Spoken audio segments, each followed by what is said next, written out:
is that? Celebrity Friends. My favorite new bit here on the Rock Jimson show. Well, it's Jim Norton and myself, because Opie and Anthony have their Sandy Kane court case to deal with today. They're gallivanting in court. Yes. They're gallivanting. I feel like the Opie and Anthony show is becoming a brand. It doesn't refer to two people anymore. No. Although somebody, that's what it was. Chris in New Jersey suggested the title The Morning Jam with Jim and Sam, which I think at least it gets people up, you know? Yeah, it really does. It kind of, because it's got both names included in it. Yeah. And it really says something like times are about to get wild. Plus, it's like, for the commercials, what do you wake up groggy? Need something to go with your toast in the morning? How about some morning jam with Jim and Sam? That's good. Well, how about Cham with Chip, Jim, and Sam? Something. Do you know how tempting it is, by the way, to do Chip until 10 o'clock? I know. It's really hard not to do. I was going to say, people really enjoyed when Chip showed up on the after show and was answering calls. We should try to see how long we could do Chip until people don't enjoy him anymore. There are people that wouldn't, because the goal of Chip is, I do like when people, as a comedian, I like people to laugh at it and think it's funny. Mm-hmm. But there is a part of me, like, Bob Kelly really hates him. Yeah. And that makes me happy. Like, Chip should be able to be used to really bother somebody. A lot of women, I find, hate Chip. Sure. Like, because he reminds them probably of the dummies that they're fucking. He probably reminds them of the dumb guy who they're with who tries to be funny in front of people and who's never funny. But, like, Jess, my fiance, doesn't like Chip. Oh, good. Jonathan, your manager's wife, hates Chip. Fucking Chip. like Jonathan told me, I thought of you the whole time I was out there because he gave me like 50 new stories of annoying his wife. With great. Like, he'll talk to her parents or her friends, and they'll say something like, yeah, we got to go to Bed Bath & Beyond, and Jonathan will just start going, sis, and he won't even do Chip right. He'll just go like, sis, Bed Bath & Beyond, yes, sis. And that's all he does, and his wife's like, just fucking stop it. Not only does he do the impression completely off, but he doesn't include a Chip joke. No, he doesn't at all, and he hates Chip. Like, I derailed him 40 times when we were out, just throwing Chip in, like, because he least expected, I love to throw Chip in, and he has to acknowledge him, like, he'll go like, that's good, Chip, that's good, and it just stops everything, and it really annoys him. But he can't be mean to Chip because, like, Chip is one of his clients. Like, you can't win with Chip ever. No. You can't ever win. Well, that's what I was talking to Jez about last night. Like, that's what the beauty of people calling in, that people call in and they try to go with whatever Chip's vibe is. Like, if Chip is attacking something, they'll call in and try to attack it with Chip, but Chip will tell him that's stupid because he doesn't like other people having attention. Yeah, it's not a team effort. Ever. With Lyle Chipperson. You're never going to get on the same team as Chip. Lyle wants it all to himself. Yeah, he wants it to himself, but he doesn't understand what a subtle cunt he is and how he sabotages everything. Yeah. He just does. I don't know what Coke Logic. Hey, scissors up, Sam and Dave. That's Jim, not Dave. Yes. Be respectful. Oh, and it's Jim and Sam. But Sam and Jim is fine. Hi, Sim. Hi, Coke Logic. Hi. Hey, I just had a question for Jim, and sorry, I'm fucking tired of shit. I'm sure you're drunk again. It's all right. I'm not Alcoholic. drunk. Shut up. But is there, you break in the Chip, and it's like, you do it in front of people you don't know, or comedians or famous people and stuff. Has there been a time that people go, what the fuck are you doing? Yeah, I've had a couple of times, but not really. Normally, it's very rare that, like, when we eat a lot of times, we'll go like she. Like when Sam and I were in Comic-Con, literally every meal we had, I would say, well, she will have this and I'm having that, or her. And nobody ever calls you out on it. But once in a while, someone would go like, she. And then that was it. But it's never happened in front of me. And you did it to literally everybody you could. Like the car guy who picked us up was like, do you need a water? And Jim would say, well, I'm fine, but I don't know about her.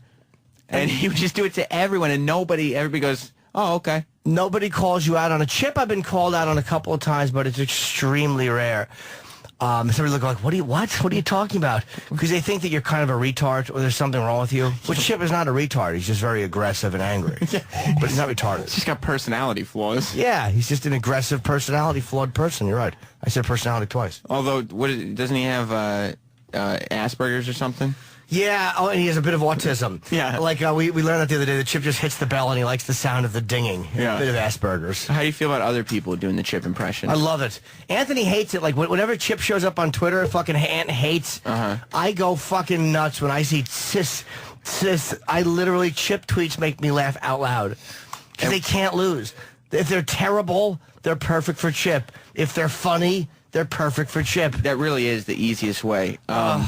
Speaking of Anthony's tweets, I did want to bring up that he got into one of his awesome to watch Twitter arguments with the entire Twitter community yesterday over this, was it Troy Davis situation? I don't know. I read a little bit about it, and it kind of reminds me, I guess, of the Mumia Abu Jamal case in Philadelphia, where a cop was killed, black guys, accused or goes death row for it, and it becomes the cause celeb to get him off. And then you read certain aspects of it, it's like, well, there was some doubt about it. Something the prosecutor said, though, kind of, I don't know if we have it in this article, but one of the prosecutor who has retired said, yes, this case was a travesty, or something, I'm paraphrasing, it's a travesty, but only because it took so long. There's the presumption of innocence or something, but they took what could be what appears to be a shadow of a doubt, and made it look like it was a shadow of a doubt. Like it was an impression of a shadow of a doubt, basically, she was saying. She was saying that he was absolutely guilty. Yeah, I mean, I was reading articles, because I didn't know much about it until yesterday, to tell you the truth, and I didn't see anything that was super compelling that he was innocent. Like, I guess there was doubt as to whether or not he was guilty. I think the lack of evidence. Was it? Like, yeah. Was there not a lot of... well, I mean... Was the court case rushed along? No, it wasn't rushed along, but he was convicted mainly based on the testimony of 9 witnesses. All eyewitnesses, yeah. And, they never found the gun. They never, but there were shell casings that apparently matched, a gun that he was previously convicted for in a shooting. So... Well, did they arrest him on the spot, or did he run?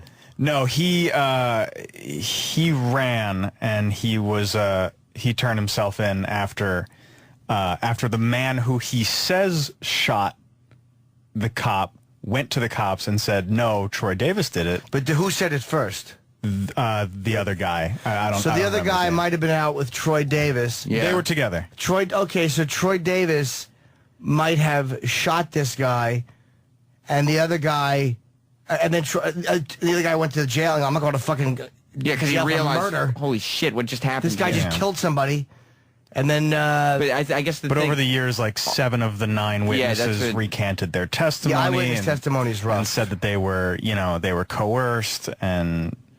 I mean, you do try to get confessions that you want out of eyewitnesses, I guess, from time to time, but it's a tough case. So the question is whether it was him or the guy he was with, because it had to be one of those. Other people say that, like, this other guy has, like, confessed to doing it, like, when he was drunk, and, it's a tough case. I mean, this guy, he wasn't a good guy, like, he'd been convicted on other stuff before.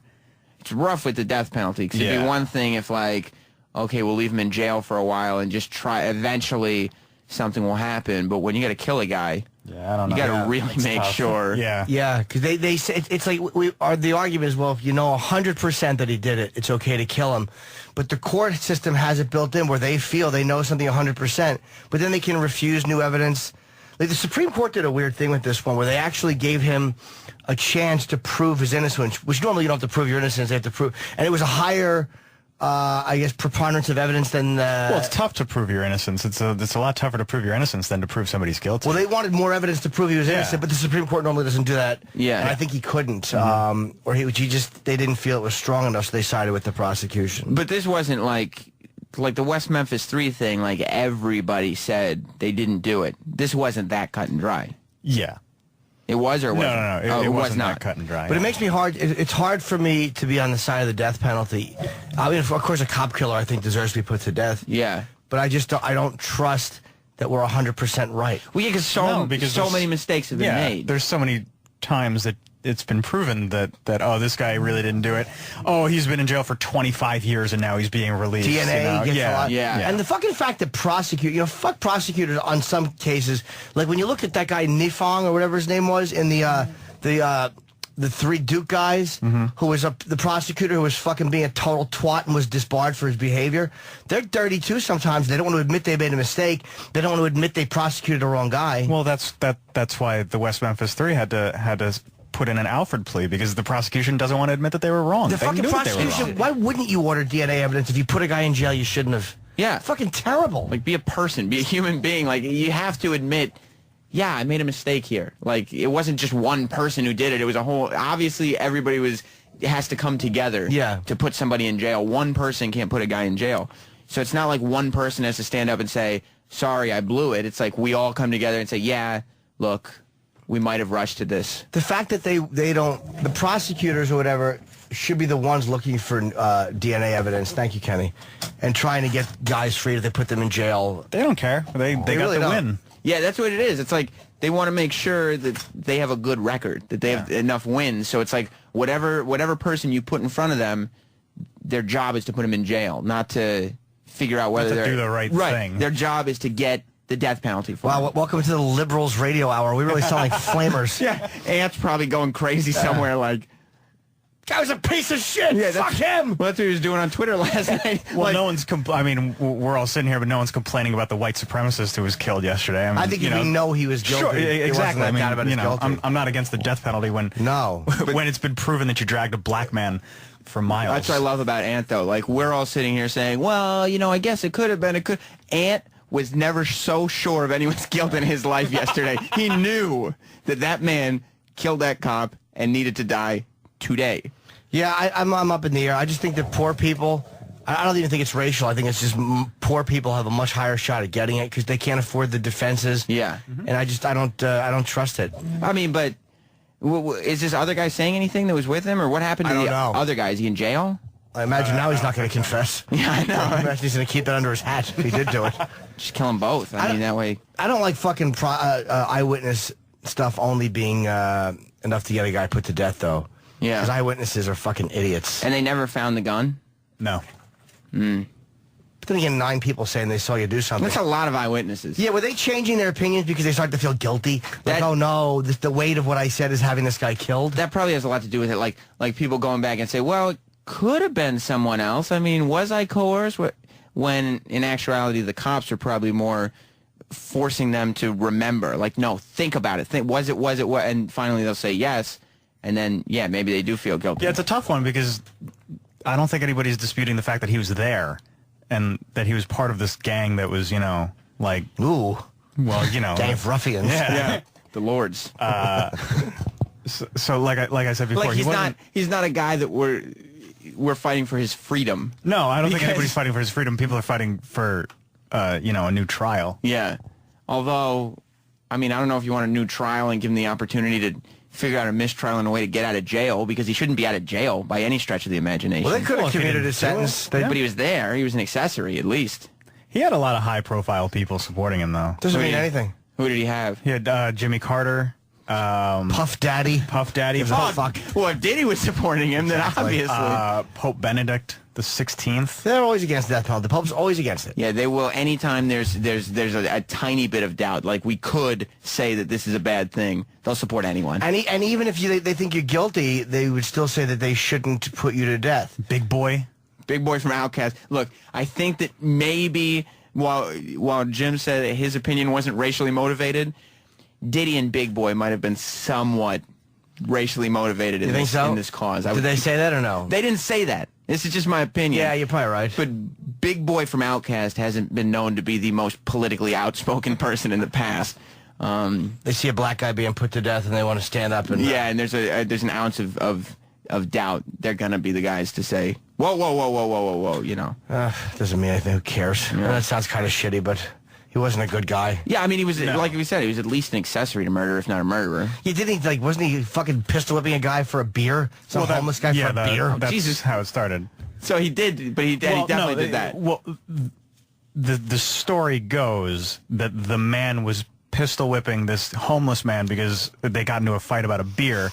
This off-duty police officer who was working as a security guard at a Burger King, so you're in a good neighborhood. Yeah. When you need a security guard at a Burger King. Yeah. No, that's never the sign of a good neighborhood. Oh. Literal Jim. Okay, good. Sorry. So the off-duty police officer comes over to try and break up the fight, and Troy ends up Davis getting- allegedly. So, but Troy Davis definitely was the guy pistol whipping the homeless guy. That's what they say, but Okay, so that's whoever was pistol whipping the homeless guy shot the cop. Right, and then there's no fucking gun. What happened to the gun? What were you pistol whipping with? The back of your fucking... never found the gun. the hard part of your thumb? This is like Clue. Yeah, it's really exciting. Yeah, There the was- intrigue. Yes. There must Colonel have been a Troy gun there with if the someone gun was in the shot. piss-stained alley. Yeah.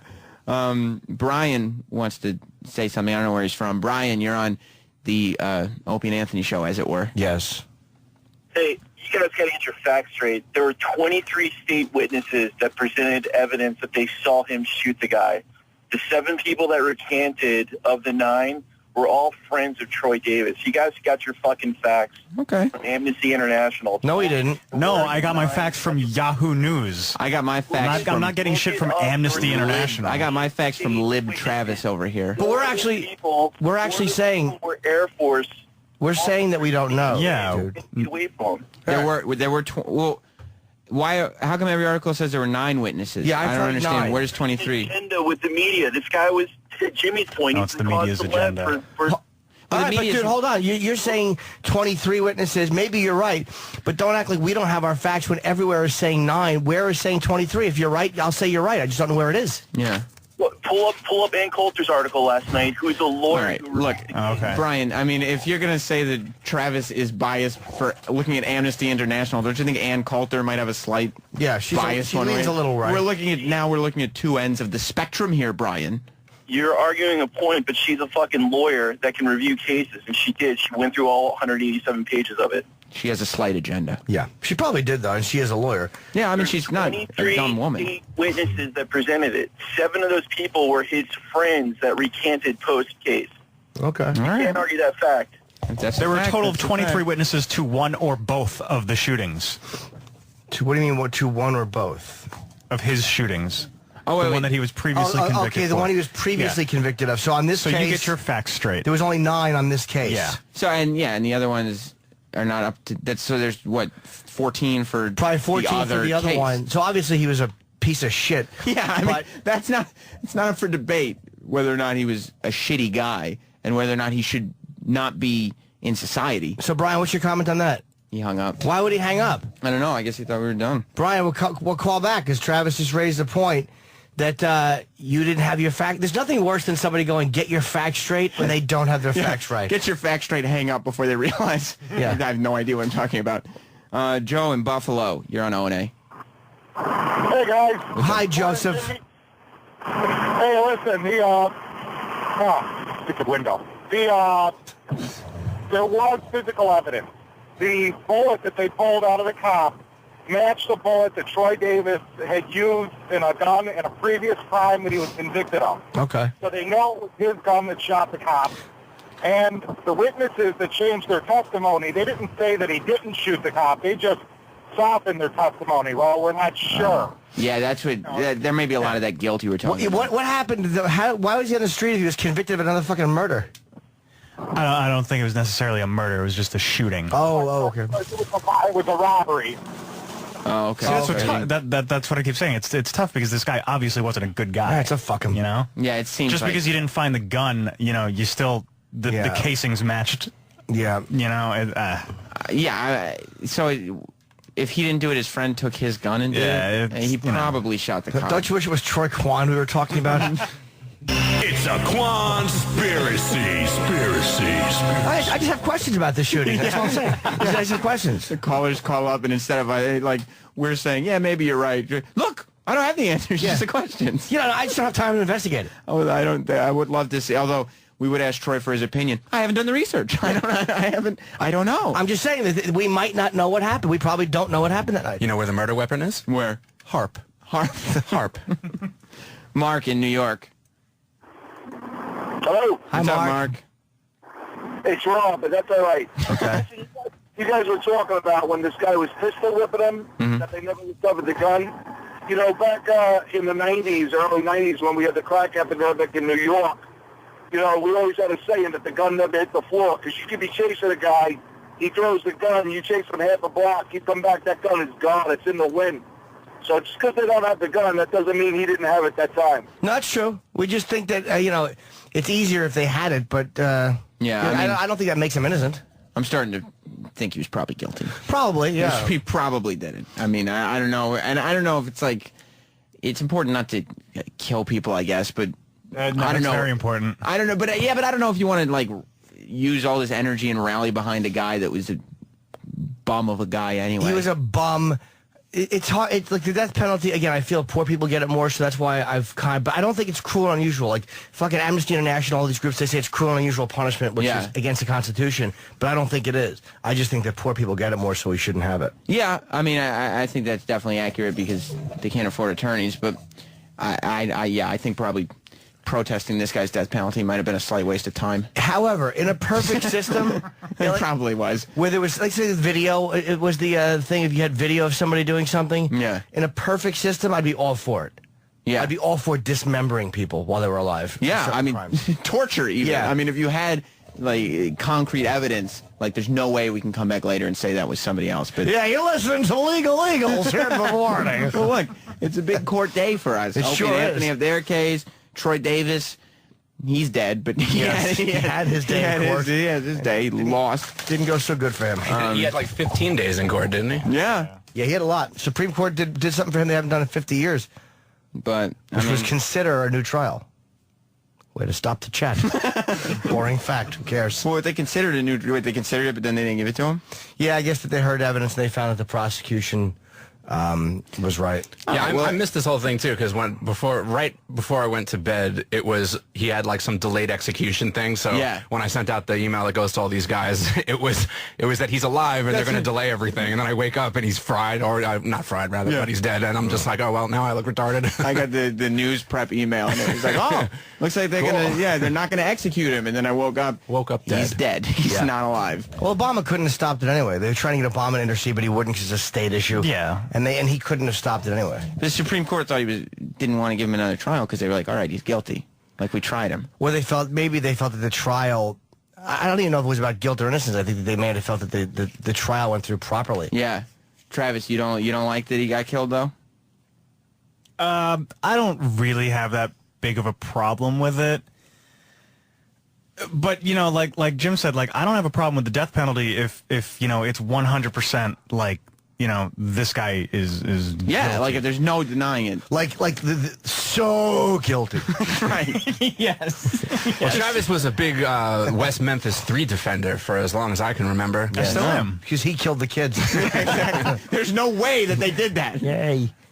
So, there have been cases like the West Memphis 3 where it's been proved that there are just, terrible injustices that happen. But, I mean, there's obviously more evidence that Troy Davis was a bad person. I would have been so happy if the West Memphis 3 got out of jail and said, We did it. stupid documentary makers.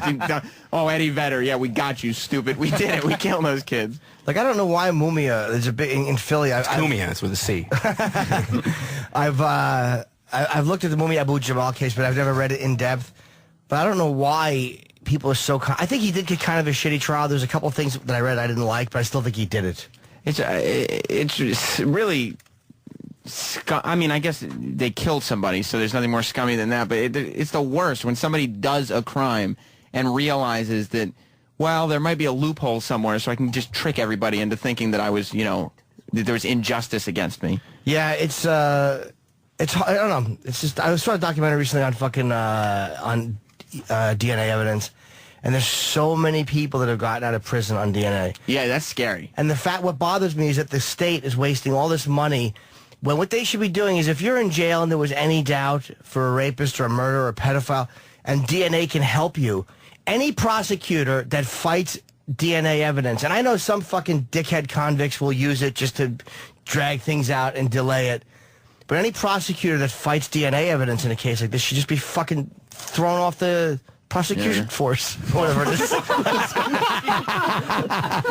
Do you get badges if you're on the prosecution force? And we're trying to have serious conversation. I realized I didn't know where it was going. I was going to say shot, but I realized that was too harsh. Should be disbarred. Disbarred, yes. Thank you. You are no longer welcome on the prosecution force. That's like the shitty rip-off copy of the Justice League. Yeah, the prosecution force. Just lawyers in capes. A bunch of women with awful tits and perms named Marsha flying around. Rob in New Jersey. Hey, what's going on, guys? Hello? Can you hear me? Yes, sir. So, listen to this whole debate on the death penalty. My uncle, his name was Peter Voto, was killed by Thomas Trantino back in the 60s. It was called the Night at the Angel Lounge in Lodi, New Jersey. Is that, confirmed, or are you Yes. making accusations? No. No. It was Okay. confirmed. He was convicted of it. His partner was killed in New York City. They found him at a hotel and straightened him out quick. But this friggin' animal, he gets a death penalty. Then all of a sudden New Jersey overturns the death penalty and says, okay, no, life imprisonment. And then they let him out on parole. So explain that. Well, they should have had life without parole. Yeah. The life without parole, was that an option when that was done? Yeah. Oh, I don't know why they didn't go. parole. How can you go from death penalty to Yeah. having a paroled sentence? I don't know. So he that to me. only got out because they did away with the death penalty, not because there was Right. new He was evidence. on death row. Then they converted his sentence to life imprisonment, and they put him not even in a jail cell. He was in a friggin'. I mean, if you look up, there's actually video. Like he did videos. He wrote a book, and they put him in a camper or some kind of mobile home on the jail and shit. He married his lawyer. Oh my! which then So he had ended a up beating the happy shit out of. life. Yeah, that's sickening. I mean, I'm not talking about that. How long did he do? Yeah. 3 He months? was in jail for like 30-something years. I mean, he's like 67 years old now. I mean, I got a good mind to just go find him and take care of business for my family. But No, he still should just die in jail, though. I mean, if you kill somebody, you should die in jail. Yeah, and I it's not mean, a matter that he killed him like a friggin' firefight. Like he jumped the cops coming into a bar, took their guns, pistol whipped them, stripped them down their underwear, and shot them in the back of the head. Jesus, and now he's writing books. How do and you stuff? beat up 2 cops and take their guns? How the fuck One did... cop was a rookie. They were responding to a noise complaint, and it turned out that they'd been high on drugs, the 2 criminals, and they had stole some money from the mob or some crap, and so the rookie was outside, and my uncle went into the police into the bar, and they were behind the door. So when they came into the bar, they got him from behind. The rookie went in without no weapon, came back out, called for backup, went back in to help his partner, and he killed both cops. Oh, He killed wow. 2 cops. 2 cops, yeah. Oh my God. Yeah, when you hear a case like that, on a moral level, I firmly believe those guys should both just be shot in the fucking head for doing that. Immediately, Yeah, my out to argument a against that firing penalty is not about not thinking it's right. It's just I just don't trust our system enough to know that only guilty people will get it. I agree. And especially from 20, 30 years ago, people have been on death row for 10, 15 years. Yeah, okay, fine. Maybe convert their sentence to life imprisonment, whatever it costs, and make them sit there and rot. If the prosecutions were going out in the cases where it's a little iffy and actually being the ones fighting to get DNA to make sure, I would have a lot more faith in it. Like if the state was making 100% sure that they hadn't fucked up in the past. Yeah. But when they're fighting things like the Memphis 3 because the prosecutors don't want to look bad, it's hard to have faith in their judgment. I think you just called them prosecutions. Did I? Yep. Well, I like to That pluralize. Did I call them prosecutions or what they have done was prosecutions? Oh, I don't know. Maybe. Oh, that's what you exactly. No, I didn't. I probably fucked up. Well, E-Rock, could you go back and get that, please? We have to make sure if a mistake was made on this program. one of us just made a mistake. One of us made a mistake. We have to find out who did Yes. it. We have our own case to deal with. Yes. Here on the Opie. A heavy Show. case. Yeah. This guy was forced out of prison.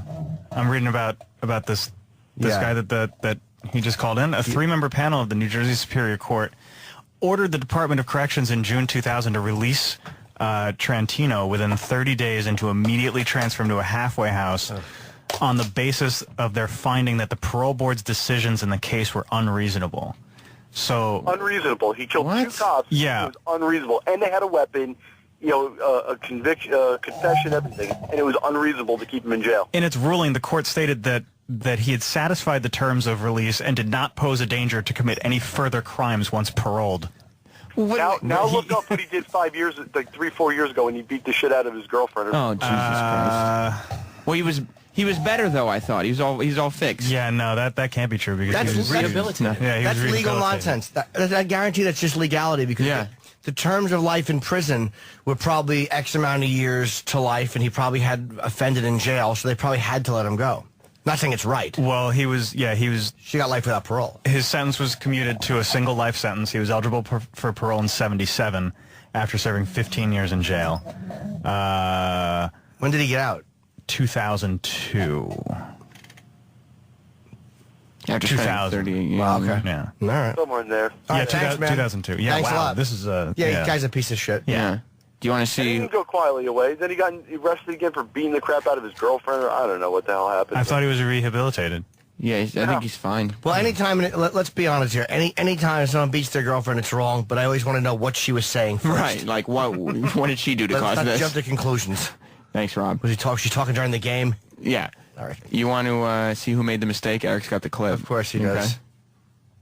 If the prosecutions were going out in the cases, I made the mistake. Yes, yes. If the prosecutions, They're called the prosecution force. I'm not used to talking this early, this much. Yeah. I usually get going at like fucking 8 o'clock when I have my coffee. I wake up.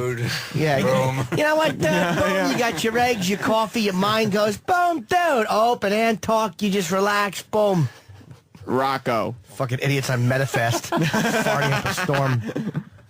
This guy's a piece of shit. Who, Rocco? Bobby You Kelly didn't is even really talk a big to time him. piece of shit. Bob? This guy, Trentino. Hello? Oh, the guy who just... Yeah, hang on a sec, Yeah. Rocco. The guy that... Yeah, I'm reading about when he was released from jail again after beating his girlfriend. Yeah. And he's released, but he was still... He was released... Wait, he went back to jail, and then he was released again. Yeah. Oh. But he was still a little cranky, complaining that he cannot shake the cop killer label he carries for the murder of 2 police officers 41 years ago. Oh, my... I just can't shake this. Yeah, just, you know. One-hit wonder, I guess. Rocco. All right, do you guys think that if he got life in jail and he actually wanted to get, executed, he should get executed? Like, what do you think the worst penalty? Like when guys who want it's like guys who want castration, pedophiles. Mm-hmm. It's hard to say because a part of me thinks yes, and a part of me thinks like you can't do suicide by cop and you can't do suicide by state. I don't know. It's a tough question. I never thought of it.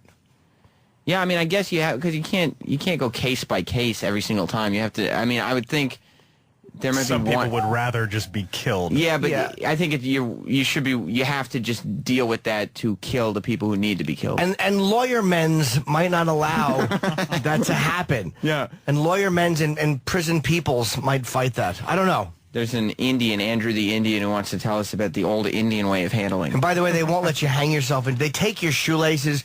The state has a certain responsibility for you once you're in incarceration. This way they can't kill you and blame it on suicide. Yeah, but I've seen Oz, and I know they can get around that. I know, me too. Remember out of BC? Whose stick didn't get hard when he walked in the room and challenged you? Yeah, exactly, with his shirt off and his hand down his trousers. Oh, my fucking God. If I only knew he'd be on the plane on Lost, I know I'd have taken a trip. Andrew the Indian, you're on the show. Yeah, how we doing, boys? Hey. Yeah, this, that, the other. But listen, old WNEW, what I got to say is when there was something like this happening in the tribe back in the day, people were just, that's it. They were just left. Put them out on the edge of the camp, get the fuck out of here. Just step away. I'd take that over life in prison. That sounds much better. Like, okay, you have somewhere. Yeah, you have to leave Westchester.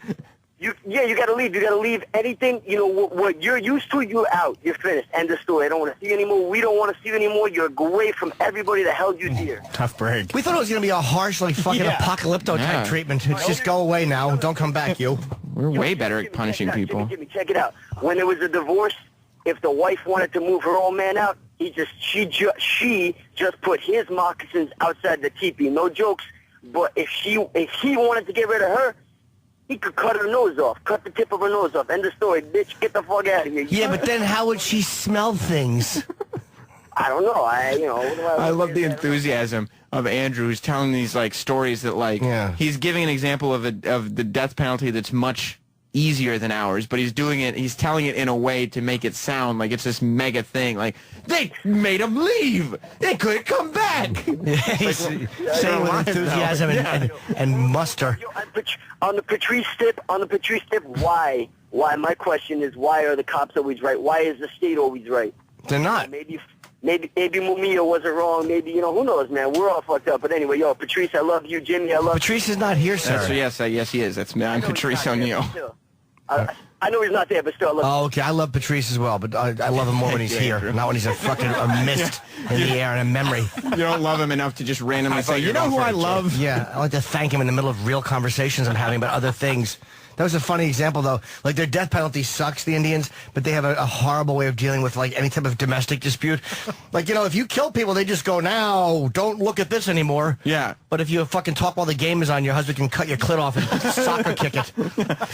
Beautiful society. Yeah. But thank you. Same joke twice. It's funny. Will in Houston. Will in Houston. What's he Will in Houston to do? I don't think he had a problem with something. I just wanted to call up and tell you guys about Robert Durst, the guy, the real estate mogul's son in Galveston, who admitted in court to dismembering his victim with a paring knife, 2 saws, and an axe, and he got off on self-defense. Well, what were they coming at him with? I think capital. I don't know what the murder charges were, but yeah, they were trying to convict him of murder, and he got off on self-defense after admitting in court dismembering the guy. Well, maybe he was in a lot of danger. Maybe he killed him in panic, and maybe that guy's limbs were jostling around. Flailing all around. Exactly. Yeah, I don't know. You don't know. Check your facts, Will. It might be an easier defense when you can hire the best defense attorney, and your dad's a giant real estate mogul worth billions of dollars. It could be, but It helps. could be what Jim said too. You don't know. Yeah. Thank you, Will. The more money you have, the more you can spend. Good point, Jim. But you know, I mean, it's not always the most expensive lawyer that's going to do the trick. For instance, today, Club Soda Kenny. Yes, right. He's going to be the guy who goes into that He'll courtroom. be the dumbest lawyer. Yes. Club Soda Kenny's going to go in because the reason Opie and Anthony aren't here, as if you're just tuning in. Yes, they're both dead. It's very sad. Yeah. They're found in a lover's tryst together in a vehicle. Jim and I have never been happier because we're taking this gig full time now. They were found, and look, not to disrespect their memories, but they both had their pants around their ankles and their hands on each other's penises, and it was just a tragic accident. They didn't realize the garage door was closed and the car was running. I mean, that happens sometimes, but at least they left us like they would want to have left us, you know? Just tugging each other's puds. Tragic edging accident. Yeah, they said that Anthony was found with his head against the window and his hands up in the slow down motion. He was apparently telling Ope to slow down. Ope was known as aggressive sexually. Yeah, So. yeah. Quick jerk McGillicuddy was his nickname around the office. We kind of kept it under our hats. I mean, there were a few times where there was, physical incidents, scarring would come in, and we knew what was going on. We just never thought that it would get to this point. We never thought that tragedy would strike. We had warned the boys many times to always open because they like to have the music really loud, like in casinos, so nobody could hear them jerking each other off. Exactly. God bless their souls. They will be missed. On that note, we'll take a break and be right back. We should try to get one of them on the phone if they're awake. Opie's awake. They're dead. Yeah, or not dead. Yeah, exactly. Thanks, Sam, for blowing the bit. You have the Twitterverse going. I know. Everybody was going for it. We'll be back. Virus. Sirius XM.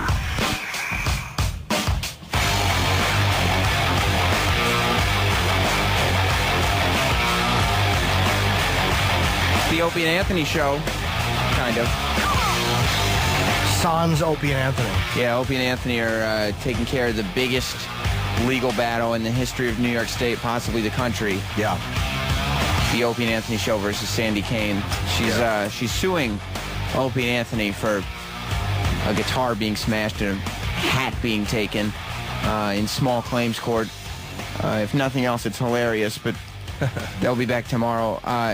Eric, have you heard from Opie at all? Yeah, I just got a text because I asked him hey, do you have the hotline? Do you want to call in? And he told me to fuck off. Well, why don't you call him on the hotline? I did. He's not picking up. Okay, well, I guess we won't be hearing from Opie then. Well, you know what it is. We have Brittany Andrews in today, who I think is really hot. Yes. Big, giant tits. And Levi Johnston, Sarah Palin's old, almost son-in-law. Everybody knows who he is. Yeah, apparently Brittany Andrews is now a producer-director. Oh, is that what she's That's doing? what it says on the sheet that Roland just gave She looks me. very good, too. Well, I wonder if she's still doing porn. I guess she's... I mean, She did fetish stuff, too. She was fucking hot, man. I'm assuming she's producing, directing porn. I didn't really read. I'm glad that you brought that question up because it would have been embarrassing. Yeah, I know. I didn't do much research on her at all. I did none, I should say. I'm lying. Zero. Much. I did zero. Because I was too busy reading his book.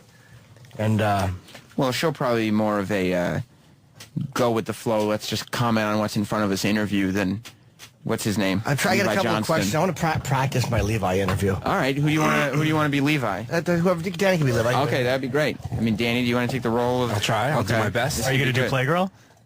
Yes. Okay. Yes, I am. I'm going to show my big Alaskan hog to everybody. Okay. How tall is John McCain? Oh God, not a good question. He's No, that's boring. How tall is John McCain? Yeah. No. You met him. Well, I know, of course, he met him, but we could probably just look that up. All right. I mean, do you have any other? Do you fly Alaska Air more because you're from Alaska? That's stupid too. I don't like these questions. Yeah, that's a dumb question. You know how bad I wanted to pre-record Chip calling in? We got to do a pre-record Chip someday so I can do a Chip phoner while I'm sitting here. Oh, and you could just sit here and interview and go, I think we have a call. Need a call. And then Chip picks Yeah, up. Levi, what do you got, your own jeans on or something? You missed that I made that joke before you came in. I didn't hear it. Except Danny wasn't doing a character. No, Danny it was just completely legitimate. It was just being legitimate Danny. humor. Oh, Yeah. that's funny. There's nothing worse than when Chip repeats something you've said in real life. It's Yeah. humiliating for all to hear. Yeah. We could set that up if you want. Yeah, I want to do that a couple of times. Like, oh no, Troy is pulling Travis away. Why? I just wanted to hear something quick. Oh, okay, cool. So, Troy, do you have any opinion on the Troy Davis case? Yes. No. No. You haven't Cool. done the research? No. No opinions, but any questions? No. Okay. It's a conspiracy. I don't like when Conspiracy. Troy's hat fits him because none of his hair is sticking out. He looks like a child. Yeah. Looks like a small boy. Straight brimmed hat. Yeah. Fucking our gang. Beat it. I don't trust anybody. There has been an attempt on the life of President Kennedy. I want to see the body. No. There is an agenda with our government. We've been lied to before. No. Do you know for sure? It's a little hard to believe. I don't trust anybody. Is it the truth? I don't know. What were you thinking? Who hit that? Eric. I love her. Big Cole Stogie shirt. What's a Big Cole Stogie? I don't know. It's one of these ironic throwback shirts that Lucky sells. Sometimes Eric's wife buys his clothes for him. Sometimes. I think all the time. All of them. Big Cole Stogie boy. Stogie boy.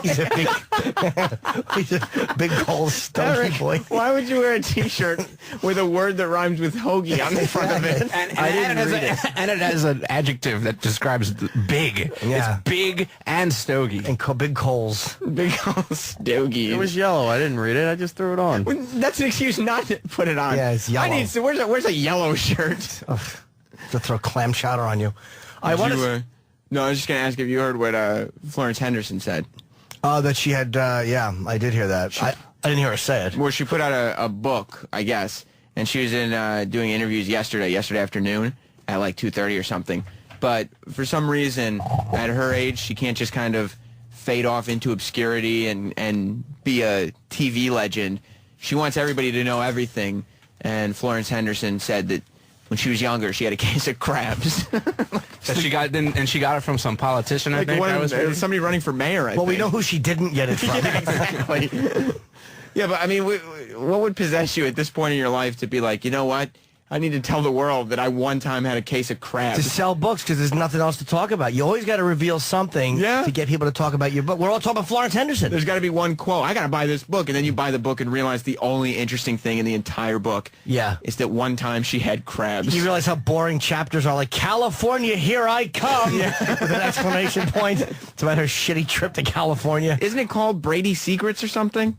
Ugh. You know what the book is called? Life is not a stage. Oh, maybe that's a chapter or something. Life is not a stage. Sometimes you get crabs. Sometimes you let a donkey fuck you in your private life, not necessarily just in front of people in Tijuana. She just wanted to cash in on everybody thinking of wholesome Mrs. Brady fucking some guy giving her crabs. At least that's a juicy tidbit. I hate these fucking Brady books because none of them ever reveal anything. Yeah. Oh, Mike Lookendlin revealed that one time Robert Reed said shit because his coffee spilled. Ooh. He cussed. Or the Saved by the Bell tell-all that stupid Screech came out. There was just lies. Like, he wrote, like, Zach and Kelly was in a threesome with the show producer, and Slater used to hook up with, like, and then, you know, Lisa would fuck everybody on staff, and there's this whole list of things that Screech, I mean, they had to be made up because nobody gave them any credibility. I kind of like the fact that at least he wrote interesting stuff, though. If you're going to lie, make it good. Yeah, it was interesting. She said she woke up to little black things crawling over her bed and body. It's Anthony's worst nightmare. Wow. Henderson immediately went to a doctor who helped her get rid of the creepy crawlers. And creepy crawlers? Well, I have creepy crawlers on my vagina. Please isolate that too. And Lindsay, the mayor's name was John Lindsay. What was he the mayor of? He was Crab Town or something, right, Travis? No, New York City. Why would anybody laugh at that? Wait, the mayor of New York gave her crabs? John Lindsay, Jesus, that Lindsay? Former mayor of New That's York a pretty City. good fucking It's a story. nice little From tidbit. 66 to 73. Wow. Mike Bloomberg got my ass hairs greasy. But this guy gave her. You put a pedestrian plaza in your asshole. He put potted plants on my balls. Help. Theo LaGuardia made my cock swell. He stepped on it with the heel of his lifts. Is Lindsay still alive? No, Lindsay died in 2000. So he went from 70. And gosh, notched on her pussy. He went from 73 to 2000, thinking, "Oh, nobody's ever going to find out about it." And then Florence Henderson has to embarrass the rest of his surviving family by announcing he had crabs and gave it to her. He sent her flowers in an apology letter. Oh, he knew. That's hilarious. Got the Sorry mid about the cock. Sorry, babe. crabs. Yeah. I bet they made that Brady Bunch tinkling noise. Yeah. When they walked on her pussy.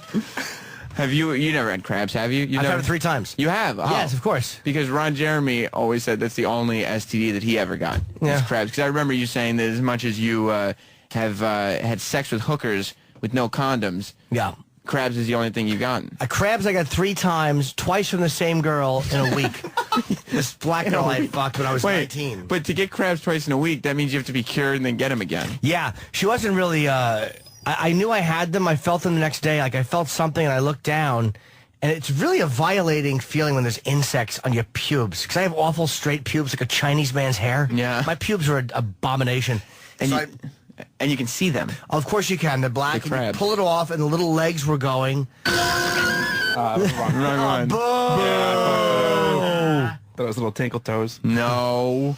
So I pulled the crab off and I went and got Rid medication, which is it's like a weird shampoo and you have to run this comb through your balls to get the nits and eggs. And you have to They're laying eggs in your pubes? You have to hot wash everything really hot. And there was no recurrence, but a week later I fucked the same girl again. I had a feeling she gave them to me, but I I had a feeling. I wasn't a pussy getter at 19. So you're like, well, I'll just use the shampoo again. But I went home. It's amazing my dick stayed hard for that. I really was a trooper when I was 19. Yeah. And I went home and I saw one of my pubes. I already had, so I'm like, okay, it was her who gave them to me. You're like, look, it's probably her. That makes the most sense. But I'm not going to jump to conclusions. Let me do a little Let me fuck her investigating. again and see if I can reinfect. And you cured yourself of crabs, and then you just went and caught them immediately again. But it wasn't bad the next time because I hopped right in the shower with the shampoo and and I was gone. And then years later, maybe 4 or 5 years later, this girl I was dating shaved her pubic hair. So I think she cheated on me and got them. Yeah. And then I wound up getting them. But I think I was just starting stand-up, so I was like, it might have been from a hotel or something, or she didn't know where she got from a them. hotel? She cheated on me, I think, and got them. I bet she did. Which is fine. Well, at this point, I think you're probably moved I'm past over it. it. And that's why I like that all chicks should shave their pussies. Well, I was going to say that if you just shave your pubes, Yeah. you'd get rid of them, right? Yeah. So you would have to shave it. No, they could be in your ass hair or your legs Oh, God. or your fucking eyebrows. Did you ever get crabs? No. Oh, okay. But I'd that love was always you too. And that beard. How great Wonderful. would that be? That's something that I was thinking of because I mean you could shave your pubes and balls and stuff, but I mean a lot of people have body hair that's I'm sure perfectly capable for crabs to live in. Crawl Yeah. into your ass and nipples. I hate to be Greek and have crabs on my back hair. How fucking awful. You know how much fucking Egyptians and Palestinians must hate crabs? I don't know if they're hairy or not. Some Egyptian will call it, I'm as smooth as butter. See, does that mean Florence Henderson had to take Raid shampoo? Rid. Raid. It should be Raid. It's bug spray. I'll bet you she has really long ass hair and she had to comb it out. She had to comb through. Eve Plum had to come in and trim her asshole hair. And Ann B. Davis yanked them out and fed them to Sam. That's the sound of the dead crabs hitting the toilet. Yeah. As she punched herself in the pussy.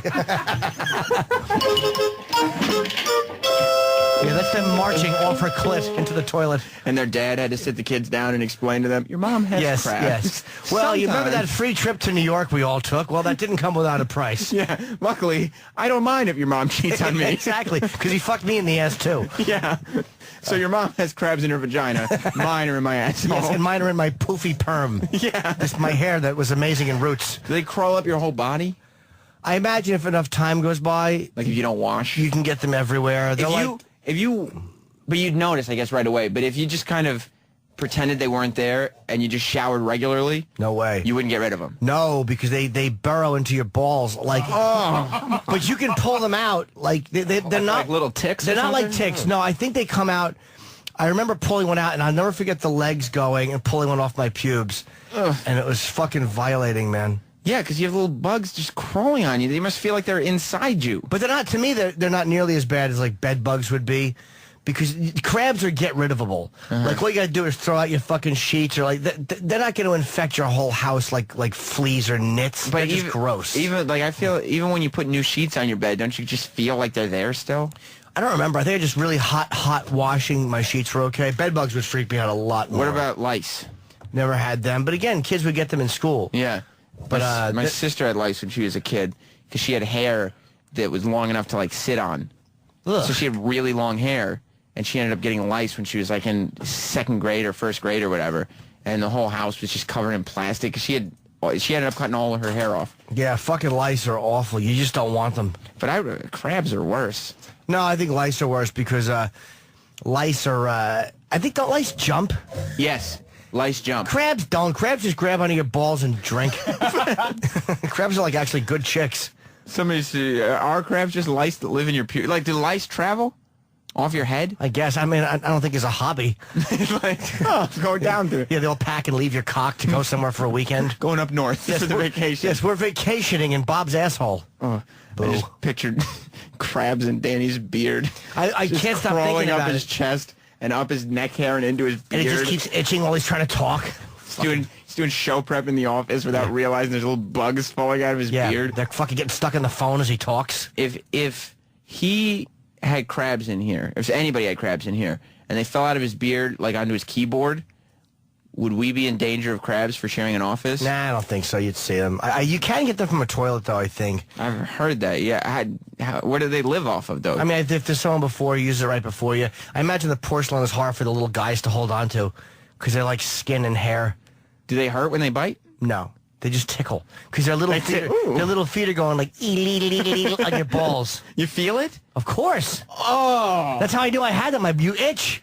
And you can, like you're scratching because they're walking. You feel like there's bugs moving on your groin. Yeah. And then you look down and see you can see there them. Are bugs moving on your A lot of times groin. you'll see them and they're in the very base of where they are is where the hair meets your skin. Oh. And you'll see a black bump and you're not sure if it's just a hair bump and you pull it out and you go, oh no. That wasn't just a hair bump. I mean, pardon the interruption of crabs talk for a second, but Kenny, are you... Speaking of crabs, you should have said. Have you ever had crabs? I don't have any STDs. I'm not asking if you have. Have you had? I mean, crabs is something you get rid of. I said I've never had That's not what you said. STDs. You said I don't have any. I've never had any. Oh, okay. Are you headed down to the courthouse? You have to have a sexual relation to get those. I hate your double-tied manila envelope. It's got the two red things on it with the string between them. It's secured. That's the evidence. It's all right here. Oh my God! You're gonna set our boys free today.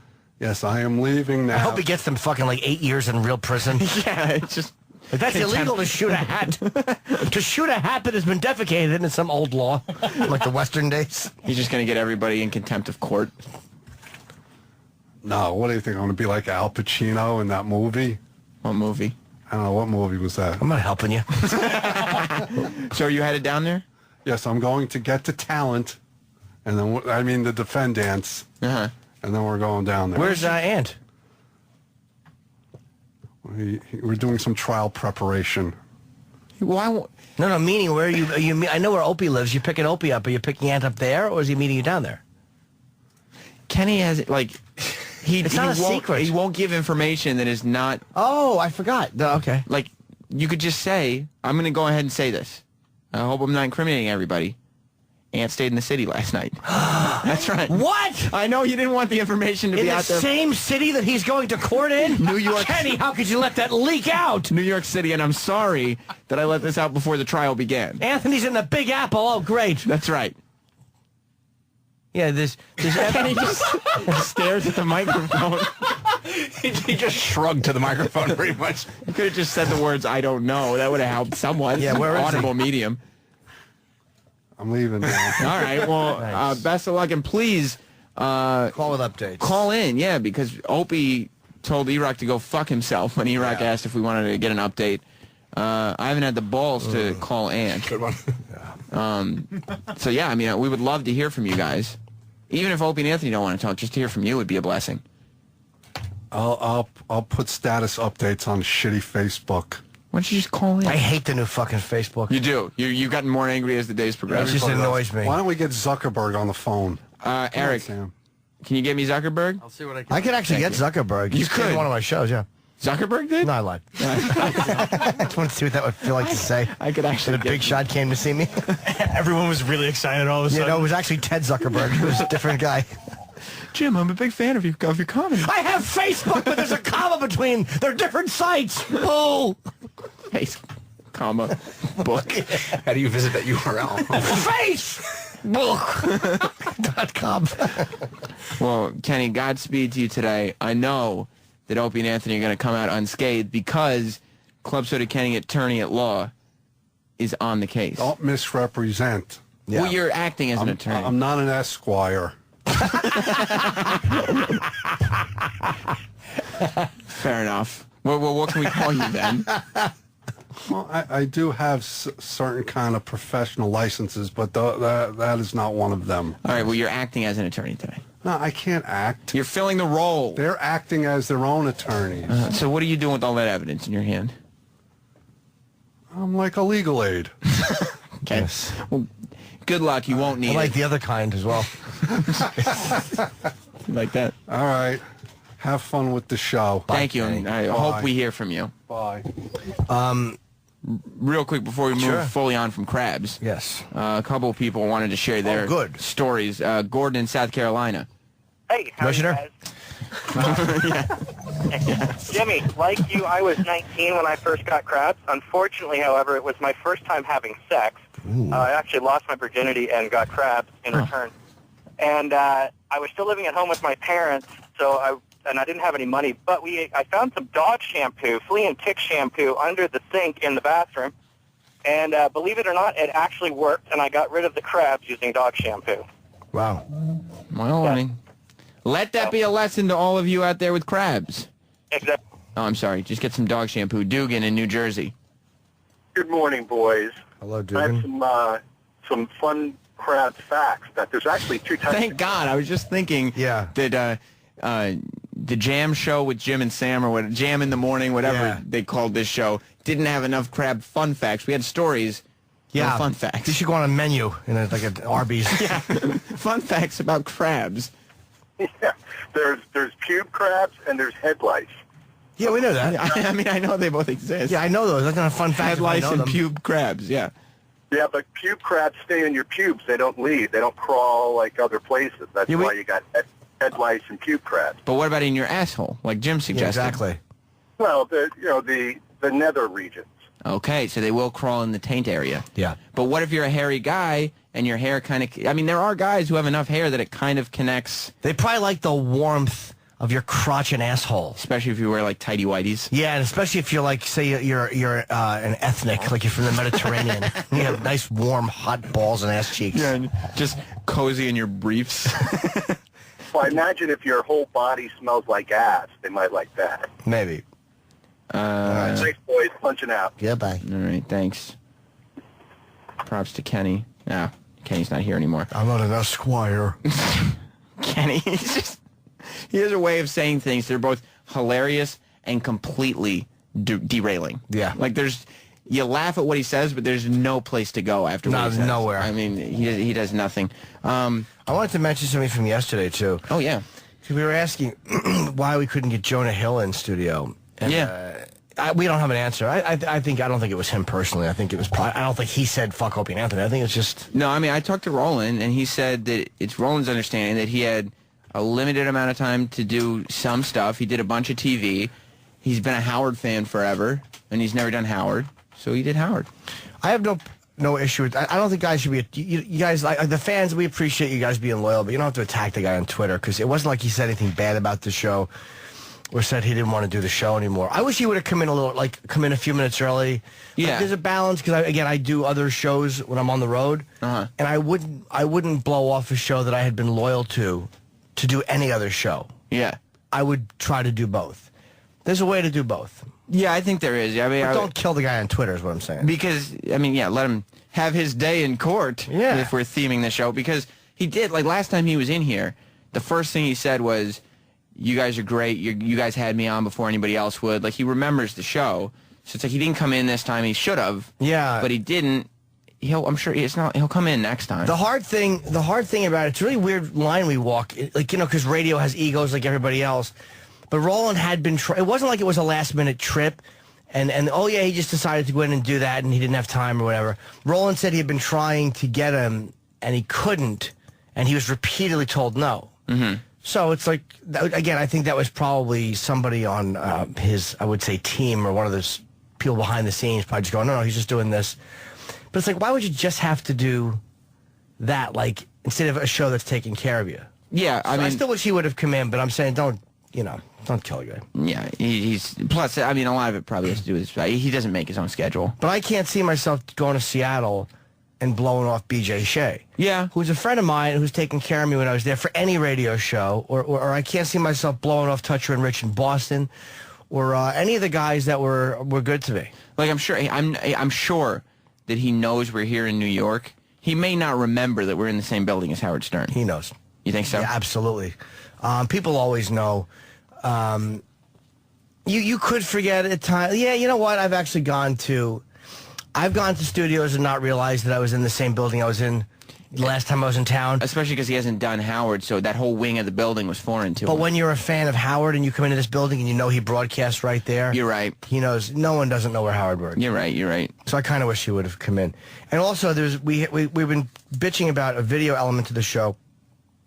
This is where it kind of hurts because the video department here is small. Mm-hmm. And yesterday we have Amy Schumer on, and she's great as always. She's very funny. And she's talking about something that's topical. It's in the news. It's like, the Ryan Dunn joke and her reaction to it. And she had mentioned it on a couple late night shows, but we have her here in studio. We're filming it, and we have nowhere to go with the video. Yeah. It's just really, this is a media company, and they do a great job with a lot of things, but their video department just is not up to speed. They probably should get another person, because if somebody's out for whatever reason... Or even, it slows down. If it's just a matter of editing video, I don't see there's any reason why they can't bring on a couple web team interns and just edit. Like, there are lots of college kids who know how to edit video. That's a missed opportunity, and what happens is when you miss opportunities, it's like, this company's all about getting press. Like, they hire people to get press, it's smart. Yeah, we should be all about getting press. You should be getting press, because it's free. But when you have chances like this and you miss them, it's like, not that the Amy Schumer thing is dead, but the more time passes, the more she talks about it at other places, you're not associated with it. It's just... Yeah, and and people do have an extremely short-term memory. Yeah, I was about to say, the attention span is very short. Of people who visit sites, it's nil. So you need, something like that would need to change almost on a daily, like every other day basis for it to be relevant. Machine Roast was huge on Monday, big on Tuesday, still talked about on Wednesday, and today we're mentioning it every day. Yeah, it gets less and less. Yeah. And the show does not have a proper website. But then again, I don't eat a bullet. I appreciate Paul Field did some just to work to spruce it up, and I appreciate him doing that. But I need to have a real overhaul on it, because I keep forgetting, the website, you do need it. But all that chip TV stuff, I've been kind of fucking laxing on it. I'm always saying to open air, you guys got to fix that website, but I'm not doing it for mine either, so it's hard to get moving on that stuff. Opie and Anthony are developing separate websites, I know. Are they really? Yeah. It's so weird with a partnership. Yeah. Because people think, does that mean the show is breaking up? No, they're not breaking up. Because they both also have major side projects, and that's healthy. You have a side project as well. It's not like when you go and do stand-up or promote your Leno gigs, it means you don't want to do the show. It means you do O&A, you do Leno, you do stand-up. I think it's weird. Like, I would love to ask those guys, because I've never asked them, and I know them both really well. And but I've never even said to them, what is when you're part of a team? Is there a part? I think what happens is because it's like a marriage, and creatively you both you love doing what you do. But Opie has his life, Anthony has his life, and it's like they both have other interests, and you want to creatively, you don't want to have to call another person every time you want to do something at 3 in the afternoon. Yeah, I mean, as a comedian, your whole thing, like, that's the one performer where you're completely by yourself. Like, you write your own stuff, you go up by yourself, you do anything. Can you imagine, like, being part of a comic team? Like, I didn't realize they were developing their own. I didn't even know that. They are, yeah. They're developing. But, you know, and that's kind of along what they've been doing, like Anthony with the Compound stuff and Opie with the YouTube channel. Yeah. So I just think they should have a site with both of them on it, and then I mean, I definitely think that the show needs a website. Drive traffic to those. I don't think the individual sites are bad to have at all. No, I just didn't know they were doing it. But it'd be nice. It'd be nice for the show to have a website. They do. There's a Facebook page. Facebook is just not the same. Yeah, but man. that's it's good enough. It's just not the same. It's not. No, I mean, You need a website with the links to your Twitters and your Facebooks. Nah, that's irrelevant. There's a really weird thing with videos. Like, viral videos are so hard. Like, Louis has tapped into something because he's really great at doing them. I mean, like when he walked into the pool. I mean, he's just a creative fucking editor, director. Yeah. But, like, once you latch onto that, if you have one place, I mean, Opie has Opie Radio, but a website would drive more traffic than Opie Radio because more people know Opie and Anthony as a brand name. Like, and all those videos could be on the Opie and Anthony site. So many viral videos don't mean anything because you watch them and they get millions of hits, but in the end, you don't know where they came from, you don't care who posted them, and you forget about them when you're done. You do need a home base. Like, you need to be able to say, oh, what's this guy from? One click away. I found out recently, a girl I dated years ago while I was working here, and we never had, we broke up and we kind of remained casual friends. And I find out she's fucking got these online videos. They're exercise videos. But, like, they have like 800,000 hits. Do you think they're all being watched for the exercise part? No! She's actually really good at I don't want to say what she does, but she's really good at it. But it's fucking amazing to, like, and she has, like, this central place that everybody goes to fucking, I'm like, wow. And that's her all she videos does? have a lot more hits than ours She's do. not famous for other stuff? No. Wow. No. It's just, a lot of guys probably jerk off to him. Yeah. I know I have. I would think so, yeah. I'm like, how dumb am I? Exactly. Before you got to the website, they each had like 50,000 views, and now they have 800,000. But it just, I was just amazed at, like, this is what you can do on the web without a radio show even. You can have a fucking real web presence and a real fucking career without a radio show. But you do need a home base. You have to have a fucking home base. Yeah. And I'm sure I could find a web guy. There's 100 web guys who would redesign your website, but I know one specifically that would like to. Yeah, my agent handles a lot of bands, and they have people that have been offering to do it that do it. I want to get it done. I keep saying I'm going to get it done. I just got to put the money into having it done. Yeah. There's a couple people who are desperate to tell crap stories. Okay, you know what? We can never get it. And look, Brittany Andrews is coming in. Yeah. And she did porn and fetish. I mean, they have probably dealt with. I think Belladonna one time said she had one in her eye. A crab? Yeah. Oh. But it was actually in a seafood restaurant. Oh. That was Jim realizing that was a Chip joke and quickly covering. That's the best part about Chip, that, like, you can bomb and then real quick in the end just add a yeah, I know. Then all of a sudden I'm a big cold stogie boy.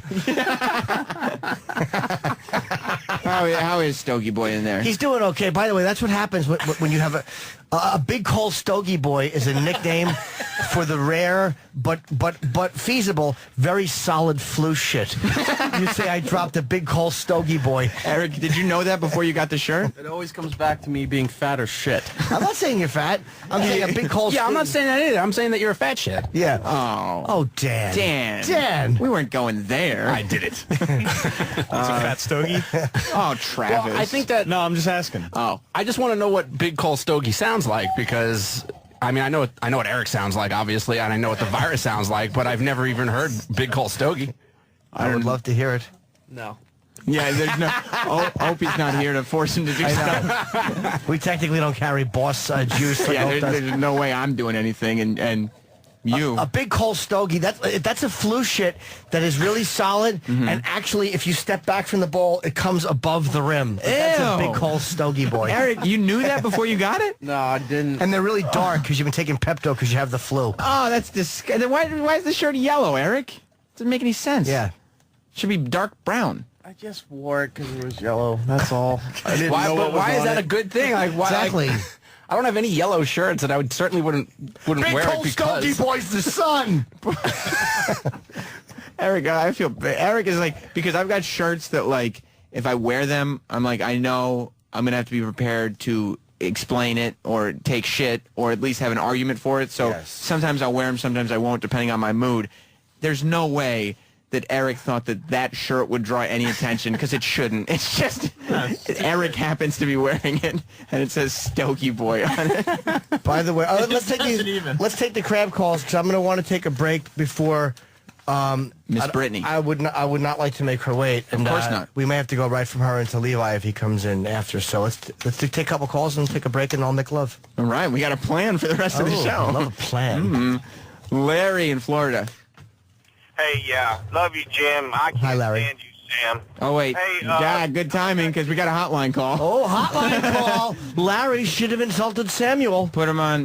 Take him off hold. Take him off hold. Take him off hold. Take him off hold. Put him on hold. Let me pick him up. No. It's a real comedy of errors here, guys. Might not be for the air, Sam. Oh, so why wouldn't he call a cell phone? Does that mean I have to talk to Larry after he insulted me? Well, let's hang on. Sexman, or I'm sorry. I haven't hung up on you yet, Larry. Big Hole Stogie. No, it's Kenny. He's asking Sal to go grab something from the office and bring it downstairs. Oh, why would you call the hotline? We just... Oh, Kenny, I saw... Hi, sir. Larry, what do you want? Okay, start your call over from the beginning, sir. Yeah, repeat what you said. Nice. That's not funny. Okay.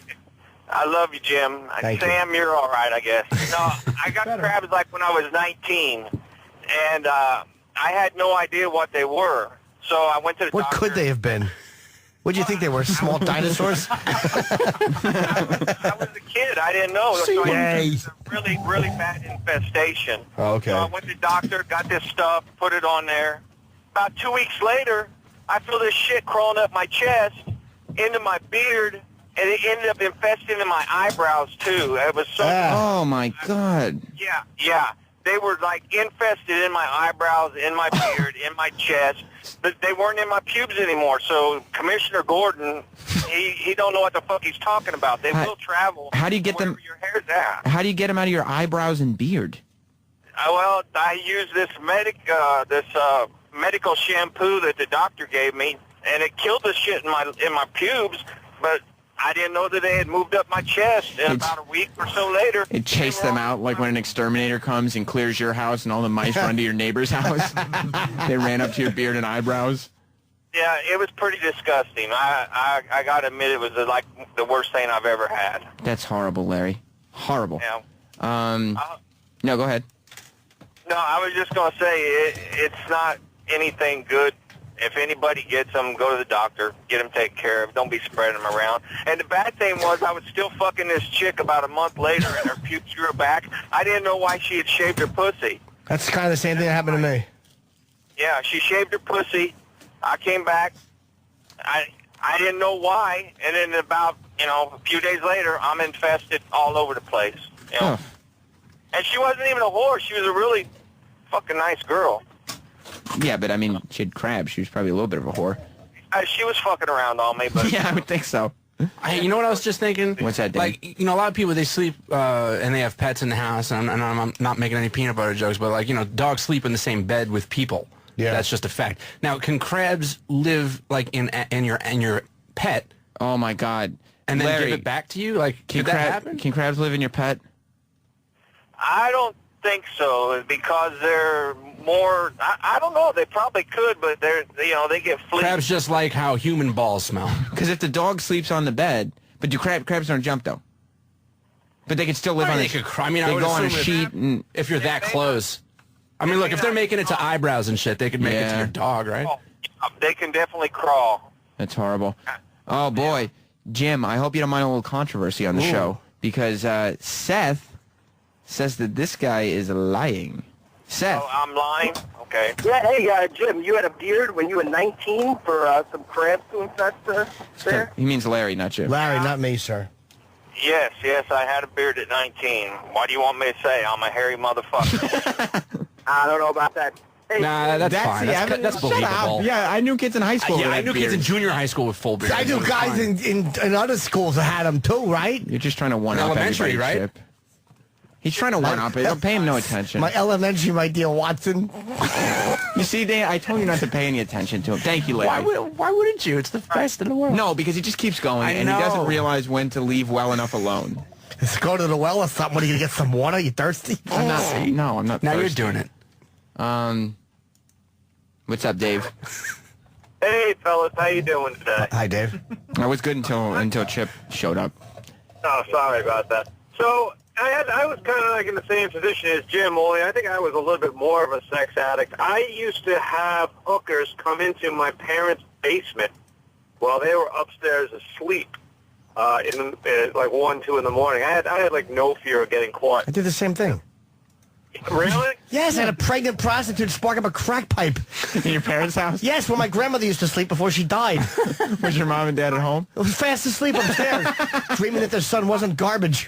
and a pregnant prostitute was smoking a crack pipe. 8 months pregnant. Yeah. Oh, my God. Shit. No bullshit.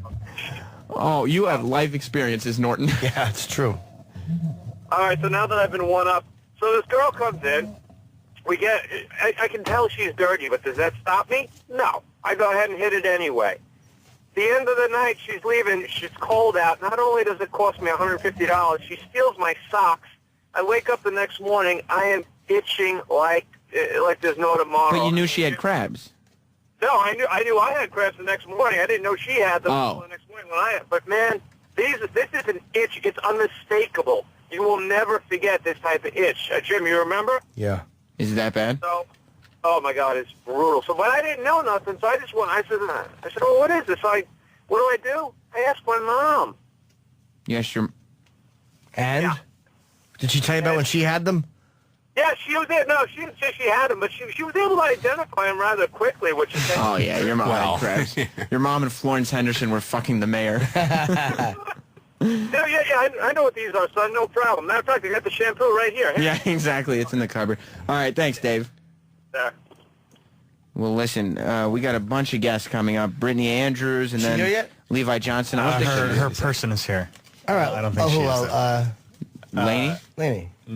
Okay, maybe. All right, let's take a break. I We'll come saw back in a someone couple else. minutes. I did want to, we're just putting things together because Kenny just left to go to the courthouse. Yes. Because as we talked about in depth yesterday, we talked about it at the beginning of the show, Sandy Kane is suing Opie and Anthony. And that's why Opie and Anthony aren't here, and Jim and me and everybody else is. Yes, jam in the morning. Yeah, jam in the morning, and we're jamming in the morning. And Troy did this. To Autogate 2011. Yay! Well, you know, I mean... So we'll be covering that all morning long. He also, just because I guess he heard us talking, wanted to make us happy. And I think he sees the future of this show, Jim. This is the future of radio. And this is what he heard. Get up, folks. It's Jim and Sam on the Morning Jam. That's right. Very jazzy.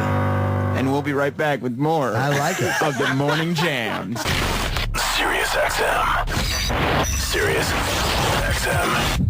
The virus. The Opie and Anthony Show.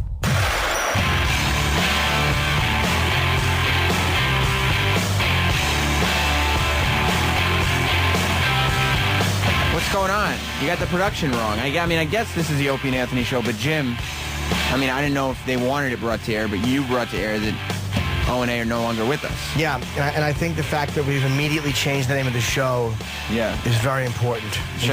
I think you should, yeah. Okay, I'll bring it back the way it should be brought back. Eric, if we could bring Please. down the music. As you know, Opie and Anthony died last night. Mutually masturbating. Mutually masturbating each other in a car with the radio loud like in Casino. Yeah. Because they They leave the car on when they As do Danny it. said, it was a case of edging gone too far. Yeah. Anthony was found with his face against the window and his hands in the whoa pose. Too much.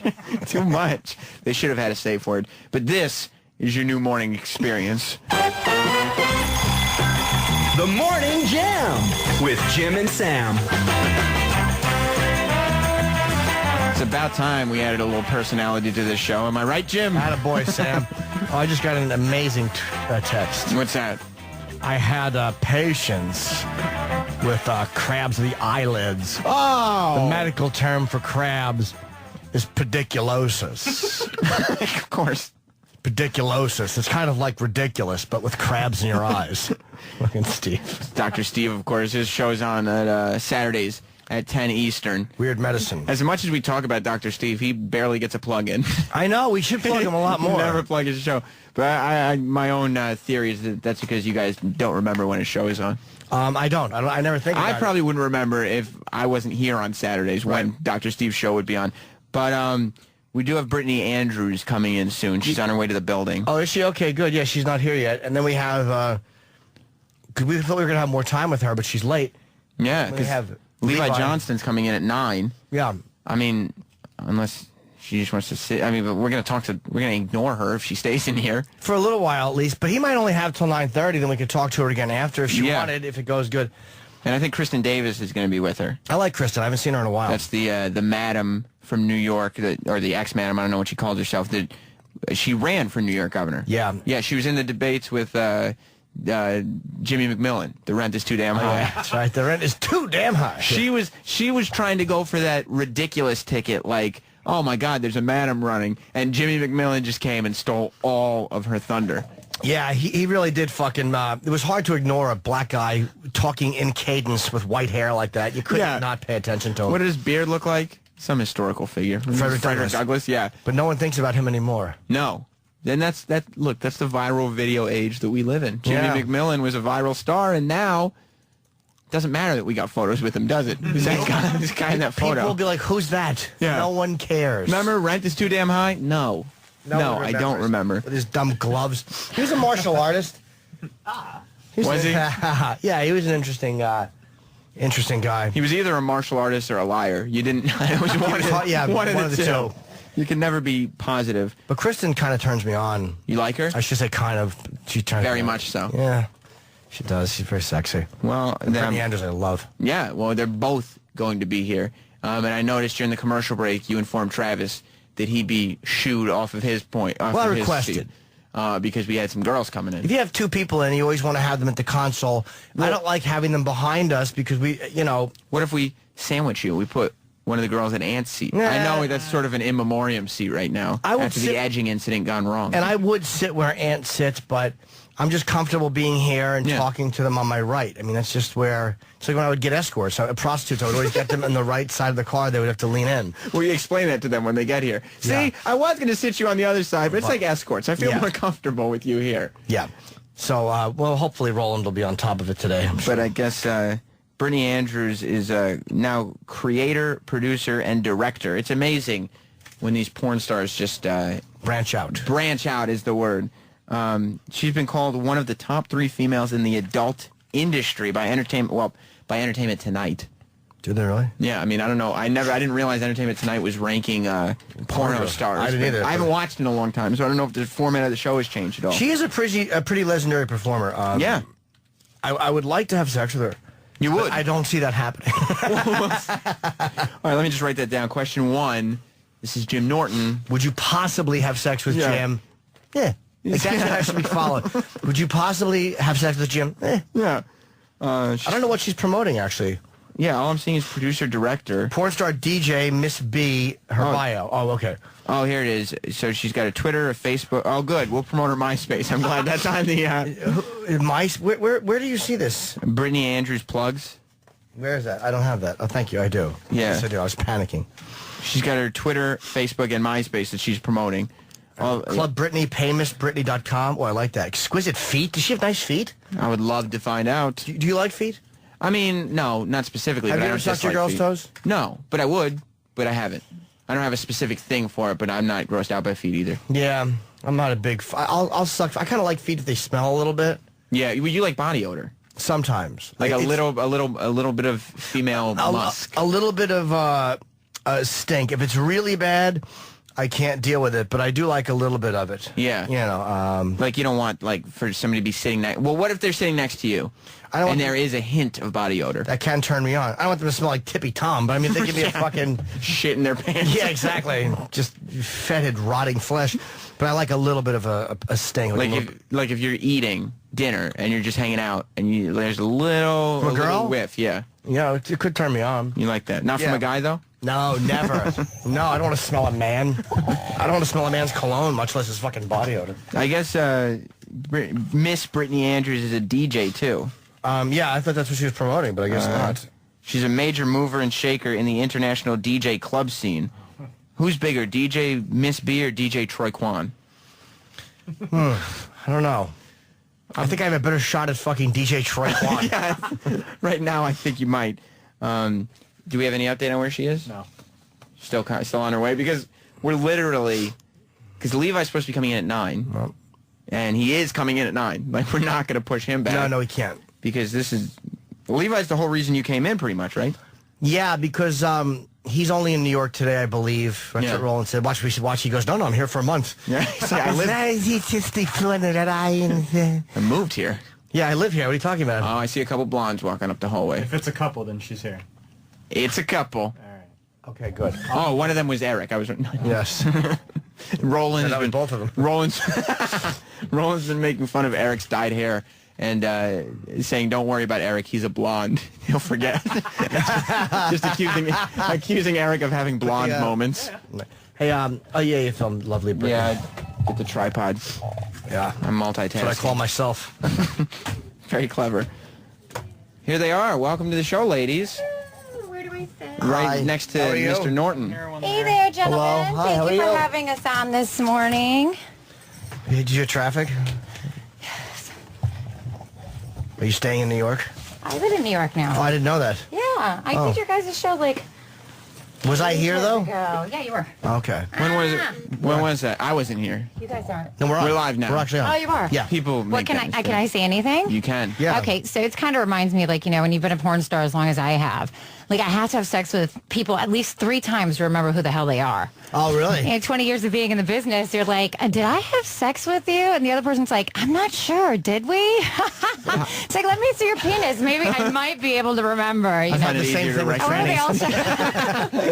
You know what? Me too. I happen to be a bit of a tranny lover. Oh my God! I've just met my wife. Wow. Hey, no, I'm serious. You know, it's I do the DJ thing now, porn star DJ Miss B, which is why we're here today to promote our event. Okay. But yeah, so I'm known to be a strap-on queen as well. I actually brought my penis with me today. What a trooper! Fantastic. And it's one of those things I always say to guys. I'm like, you know what? At the end of the day, my breasts are made out of silicone, and so is my penis. So if you can suck my tits, you can suck my dick. So that's how I kind of feel. You're preaching to the choir. Do you meet guys that haven't had that experience, but they're willing to take a strap-on from you? You know what? At the end of the day, I have date rape drugs. I really don't care. It doesn't matter They're whether going they fit. down. Gotcha. Okay. I kind of like that. I like a girl who's willing to fuck you in the ass and drug you. Exactly, right? If Brittany Andrews date raped you, would you consider it date rape, or would you? Would you go to the police and tell on me? Like, what are the cops really going to say, right? Like, a porn star raped me. It's like, dude, go home. Yeah. I'd go on Twitter and talk about it. How great it was. I woke up with cum all over me and it was mine. Hey now. So, have you fucked trannies or no? Oh yeah, most definitely.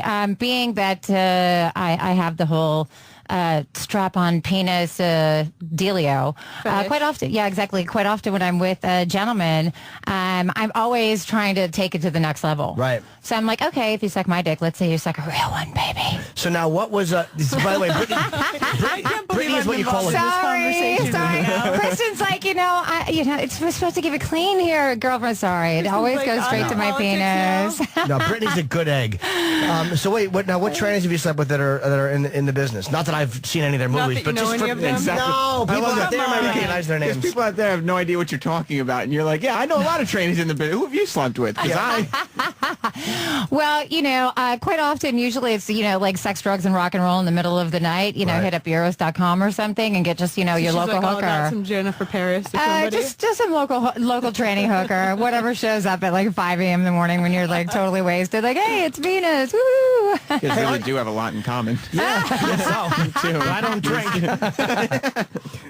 He likes trannies. She likes trannies. It's a really funny movie promo. Yeah. So it's all good. You do a lot of fetish stuff too, right? Yeah, I do. I used to own a dungeon for like 10 years in LA. I had a 5,000 square foot studio, and one of the portions of the studio was my dungeon. And it's one of those things of like where I had that dungeon for 10 years, and I had this feeling that the day that I no longer had it, I would really miss it.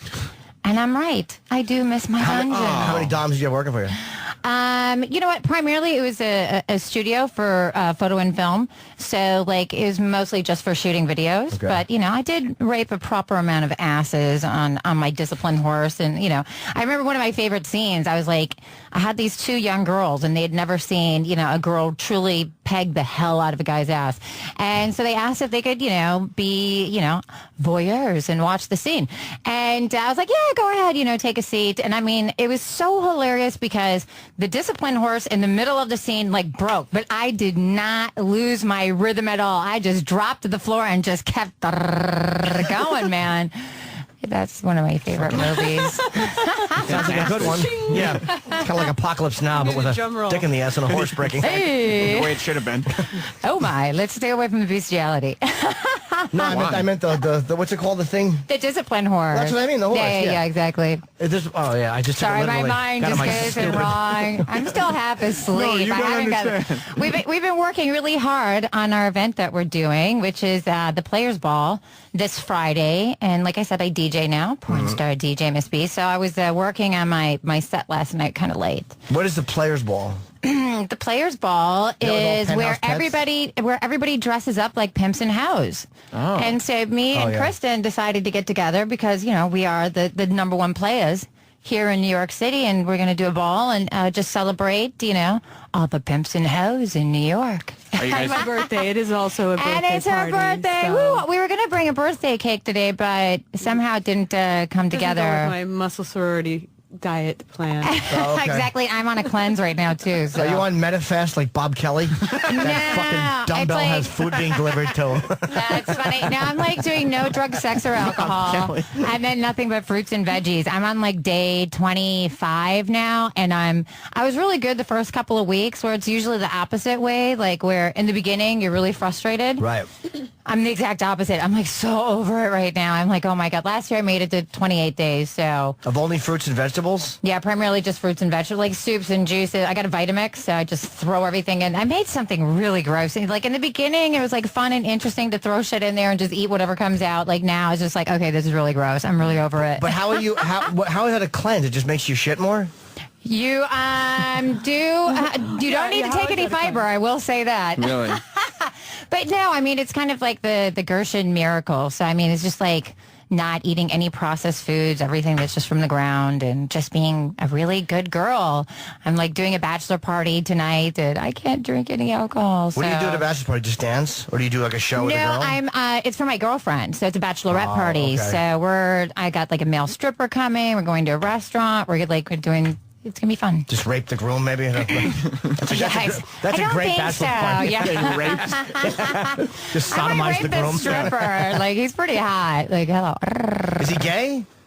I asked him specifically not to send me a gay guy, so. Okay. A lot of them are gay, right? But you know what? At the end of the day, I have a penis, so whatever, bend over, biatch. Yeah, I guess so. That's the advantage of being a girl who's got a strap on. You love raping people. Yeah. Pretty much a win-win for you. It works for me, I'm happy. I can totally bust a nut from it, so, I mean, Can you come from somebody sucking your strap on? Yeah, I totally can, hardcore. But is there like more so than almost getting the twatay licked. Really? Yeah. So you like the whole humiliation aspect of it? Yeah, I love men with small penises. Do you? Yeah. Wow, you just walked into heaven. It's all we have around here. Yeah, there's nothing but small dicks. So what are you doing for your birthday, Kristen? I'm here. I'm promoting this event. So that's what Where is So, yeah, can you tell us where the event is at? Because I never remember the address. It's at Hotel Chantel, which is at 92 Ludlow off of Rivington. It starts at 9, which is officially the media event from 9 to 10. And then we will be continuing the after party, which is the Players Ball from 10 to 4. Is Dennis Hoff going there from the Bunny Ranch or no? No. You never know who might show up. We've got a lot of celebrity pimps and hoes that are coming, and we also have porn stars, got a bunch of Alexis porn Ford. stars. Yeah, I got 2 limos, so we're going to be coming in proper. So yeah, we got like Alexis Ford. We've got Natasha Starr that's coming in. We've got Kendall Brooks, a Playboy model. We got a bunch of girls. We got 15 girls that are going to be. And see, and I asked you to come with me. Yeah, you guys you did invite me. I asked you to be my date. That you did. When is it tomorrow, right? It's tomorrow, and you're like, I have to work. I am working. You know what? Because we're I said, hoping "Come to on, do come this with me, again buddy." and like maybe do like a costume contest. So maybe you guys could come and like MC it with me. Oh. Like the best pimp and hoe costume in all Would of you New come York in City. like a leather collar? No, Yeah. I would dress up like I'm not really a I'll sub. let you suck my kyak, baby. I like being humiliated, but I wouldn't consider myself a sub.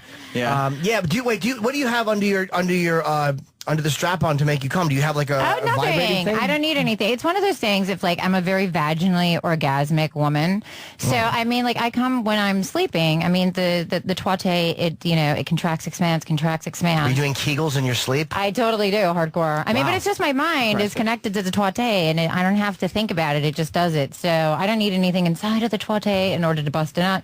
So I mean, and it just really stimulates my mind, which stimulates the twate. Can you come from having sex, actual intercourse? Oh, hardcore. I can, all night long. I could 30 ruin to that. 50. You can ruin that. I beg to differ. Oh, you know what? This is one of the favorite ways I love to humiliate men is if their penis is too small or they can't, fuck me, I make them put on a strap on. Oh, I love it. Now, Jim has said before Sorry, I that cracked myself up. It is really hot, actually, because it's so humiliating. It's like, your penis is so useless that you need to put a proper cock on. Jim has said that he likes sometimes when he's fucking a girl, if she brings up men that she's fucked. Cuckold. Yeah, a bit of I love cuckold. Oh, I'm not even going to start going there because it is way too early to get that dirty, nasty, and disgusting. No. We've been here for a while, so it's late in the morning from for us. last night. Yeah, I like the cuckold. I don't know if I could watch it. It's one but of I like those talking things about that, it. like, where it's a better played fantasy than maybe doing it in real life. Yeah, because you don't want to see that. You don't want to watch your woman get fucked really well by someone, and then all of a But sudden, like I was going to get even more. Yeah, like because if I'm going to do that, and if it's going to be in person, I'm going to make sure that you're truly, really humiliated. Yeah, and yeah. Why do it half-assed? Yeah, exactly. Oh, she's the best. I wish she said how much she likes small dicks. I wish we had Bobo in here just to show her. Oh, that would have been. God, who we knew? have a guy. He's got a really small penis. He has the smallest penis you've ever Oh my seen. God! You know what? I actually ended up having sex with a virgin midget in a taxi cab in the middle of Times Square ages ago. How? Yeah, how? You said I ended up. Did you plan on it, or were you sharing a cab? Find that virgin midget? Like where? Like just on he the was a street corner? fan of mine. It was for a film that I was doing, and yeah, it was one of those things. It was really kind of strange. I mean, but it was like a tampon. I mean, I really couldn't feel it. But I mean, the guy was really sweet and nice. And however, now, like ever since I've done that, I've got all these weird, strange virgins for like the last 15 years that all want me to like de-virginize them. But will you tell a guy if you're fucking him that other guys have fucked you better? If they're into humiliation, then yeah, that's hot. What type of stuff would you say? Just curious. Let me She's see charging here. for the hour right now. Yeah, for this exactly. conversation. That's I very just want sexy. to throw that out there. You think As so? a matter, I Kristen, have to get my point out the money, economic man. value of this conversation. Former madam. Yeah, exactly. Former madam. She's like, yeah, you're going to have to pay me first. No, that's what she used to do. Used to. Now she's running for governor. Again? Yay, for legalizing prostitution, marijuana, And cuckolding. And and cuckolding. cuckolding. So now, Cuckolding how for would all. you humiliate a guy if you were humiliating? What would you say? Like, I know I'd probably take it like one step too far and just say something a little too You know what harsh that wasn't the sexy. best thing to do is like with the cuckold thing, like just have the other guy bust a nut right on you. But I mean, if the guy or you know, one of my favorite things is to bust a nut on the feet and then make you suck it off my toes. See, I can't. I've had girls want me to lick. I licked my own cum up on video once for a girl, like out of my hand. Yeah, that's hot. And I love that. Do you see the smile on my face? I love that. I have a photo of my hand with cum in it. It's really it looks like I'm an unlucky beggar.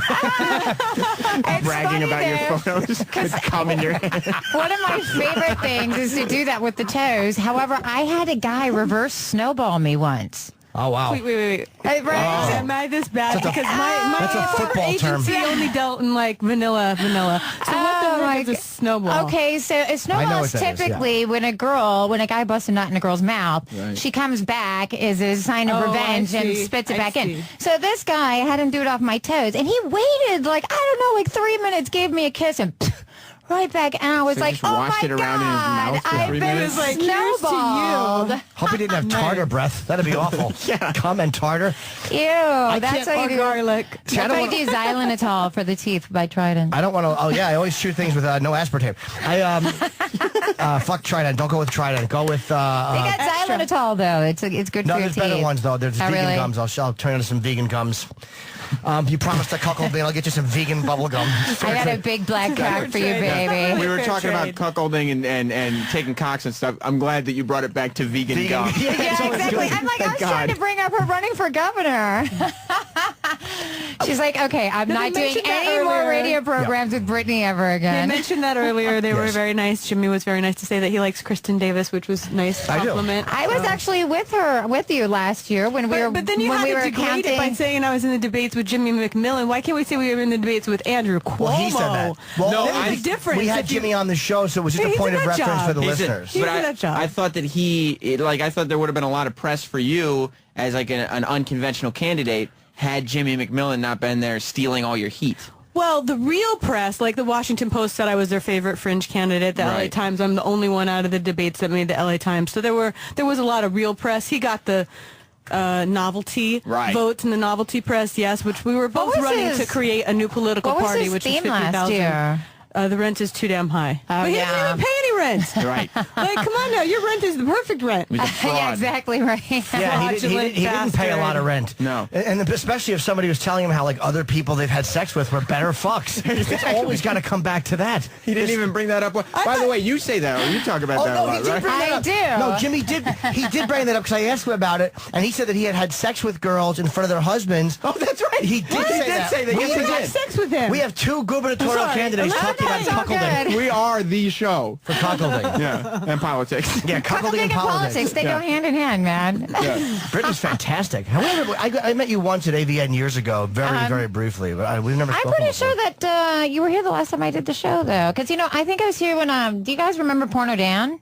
Porno Dan. No. The name is familiar. Yeah. The name is familiar. And I think I was like doing something with him. He was in D.C. and we came by. But yeah, I come to the building all the time. Yeah. I was just actually, it's funny because I'm going to be doing a DJ set on the DJ Woo Kid show. Oh, where I'm Woo going to be Kid. wearing. He's a friend of the show. Yeah, exactly. I'm going to be wearing my strap on and I'm going to be DJing and I'm going to have two girls sucking my cock. So it's going to be like a DJ orgy. Woo Kid is the greatest. Like, how do we make that happen? Yeah, you guys got to come and visit. We can cross-pollinate or something. Who Kid, you know how we kind of have to bring girls in and try to figure out how to get them to take their clothes off or whatever? Who Kid does something called the naked interview, where he just has girls come in and he'll interview them, but they're naked. Well, it was kind of funny. He's got game than you have none. Much better game than exactly. you do. 100%. Yeah. But no, actually, it was so funny because I went in there and they were all I said something about penis and they're like, bitch, we only got cocks up here. So while they're doing their thing, I put my strap on, I don't say anything. And then they turn around, they're like, what the fuck? I'm like, biatch, it's a pink penis. It matches my pussy. Let me tell you something. Do you want to see my pink penis? Should I put it on? Well, do you want to? What? We might have an issue we have with a time that? issue because you were late. Oh, okay. Can you I'm hang out a sorry. little bit? Yeah, I can hang out. We have to. I can rock out with my kyak out. We have Levi Johnston. Is he here or no? Yeah, he's here. Okay. So I was thinking, can you guys hang out? We'll talk, because Levi will only be in here for 15, 20 minutes. Yeah, I'm cool. I don't know about her, we'll bring but you I'm back totally in. fine. Are you All cool, right. Kristen? Oh, I'm cool. I'm always cool. All right, good. So hang, and the big event is tomorrow night, Friday night. Hotel Chantel. 92 Ludlow off of Rivington. And you're still, if you want to come by after your show or whatever. Okay, maybe I will. Yeah, I would like to. We'll be pimping and I'll hoeing. save you, a tonic and water, whatever. Exactly. I'm gonna be Yeah, I don't cleansing drink. still. I know. So. He doesn't good. drink. I don't So drink I'll either. have a pineapple juice with you, dude. All right, and I'll bring you some vegan gum. Hey. The fair trade that he's already trying to establish. He's going to come up the hole now. Okay, Levi Johnston coming up in just a second. You want a break? A Hey, 1 minute two. break, yeah. Point. Okay, we'll do a single. All right. Right All back. right. The Virus. Sirius XM. This is the Opie and Anthony Show.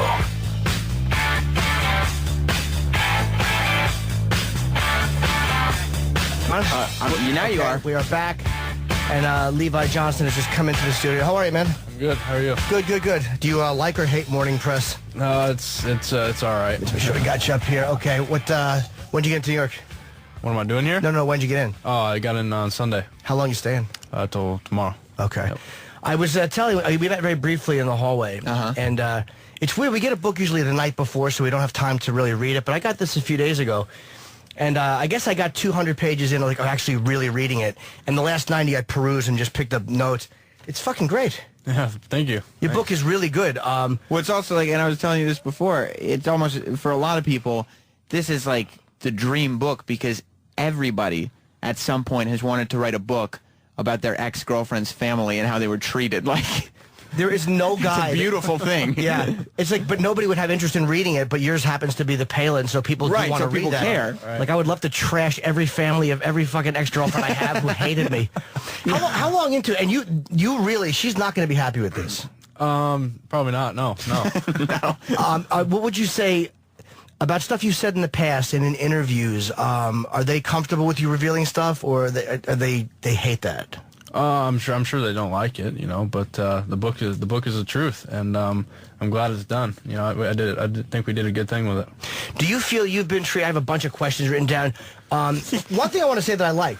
You don't need to announce that you have a bunch of questions written down. But I have to, because I'm a stand-up, so as a comic, you have to be honest Address with people. everything. You Yeah. have to. So if I'm ever in front of an audience and I'm trying to do a joke and I actually have a fucking piece of paper, I'll go, look, I'm just going to read this, and I'll tell them. I can't lie. Is that noise going to stop? No. Yeah, it's not. So in the opening of the book, you're talking about this birthday party you're going to in Vegas with your manager. And you said, he and I had both gotten another 15 minutes of fame.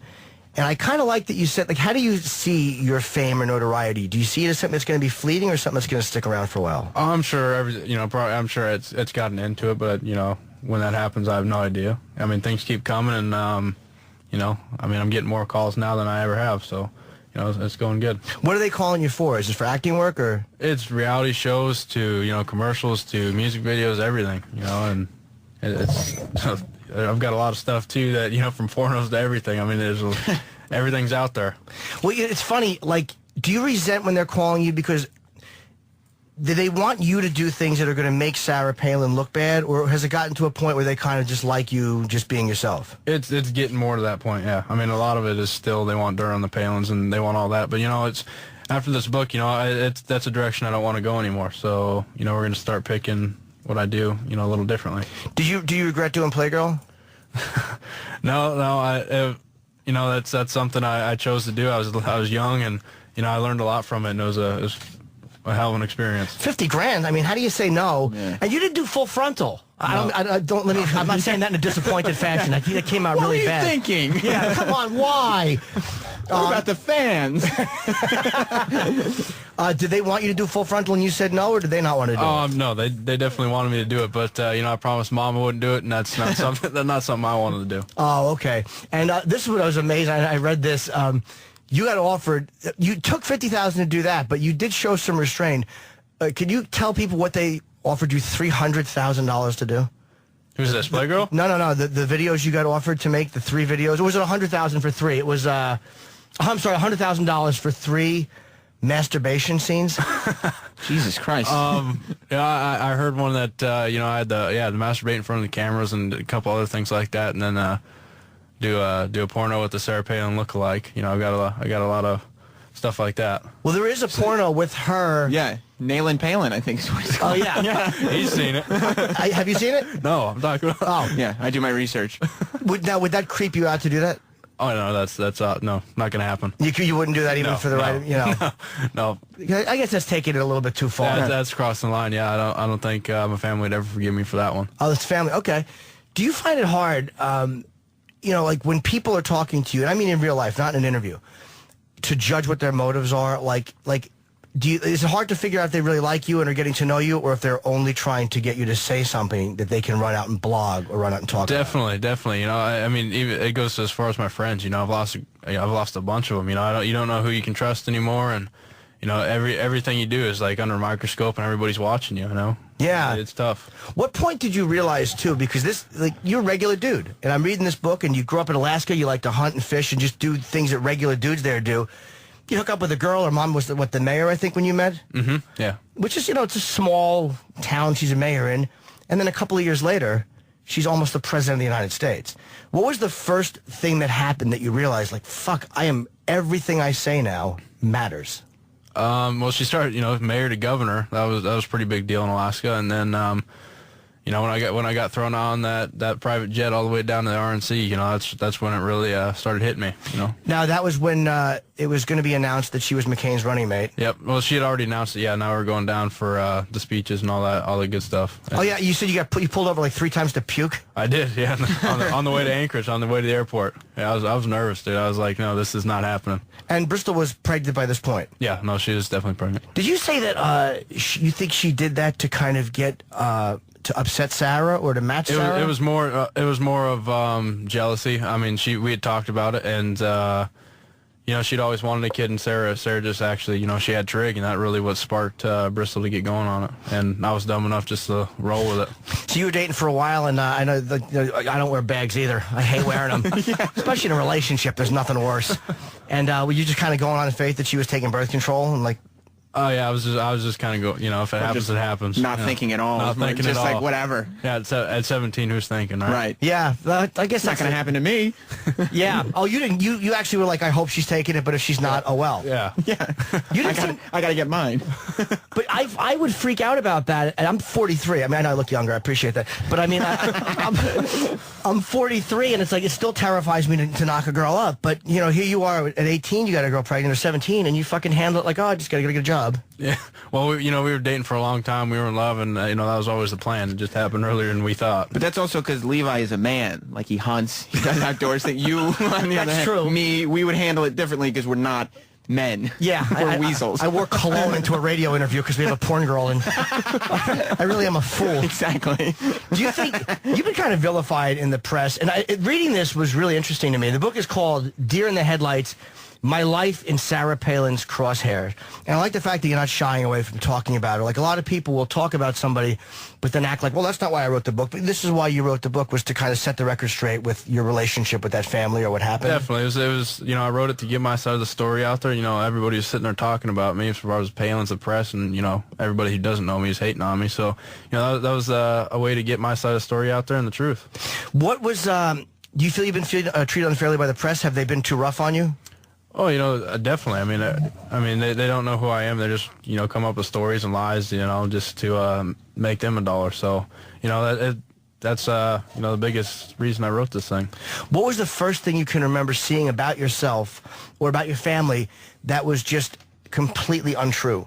Well, I tell you, about the only two that really bothered me was I was a bad father, and then you know, one came out about my mother, how she was a druggie, and a bunch of stuff like that. You know, they can sit there and say what they want about me all day long, but you know, when you start getting into my son and my family, you know, that's when you cross the line, because they don't know me and they don't know us.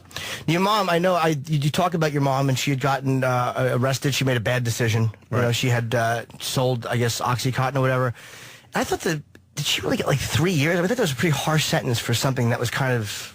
Yeah, she's obviously not a drug pusher. Well, she wasn't in jail for 3 years, you know, and I don't know the whole details of that, you know, so I'm not going to get into it. But you know, she had to do some jail time. Then she's on probation, but you know, she's handling it well. Do you think that there was more of a target on her because she's your mom and because of the whole connection? Oh yeah, I mean, there's definitely much bigger fish out there. You know, she apparently sold a couple pills to some kid one time, got caught, and you know, she got in a lot of trouble. I mean, I feel like they definitely had it in for us. Do you think the people who had it in for you were pro-Palin and pissed off at you, or anti-Palin and wanting to embarrass her family? No, I definitely pro Palin. You know. Okay. There, everybody who pretty dislikes Palin seems to love me, and I don't think they'd want to hurt me like that. It really is an odd effect she's had on the country. Like, I think the media has made her bigger because they attack her so much that they force people who would normally just be like, she's whatever, to rally around her.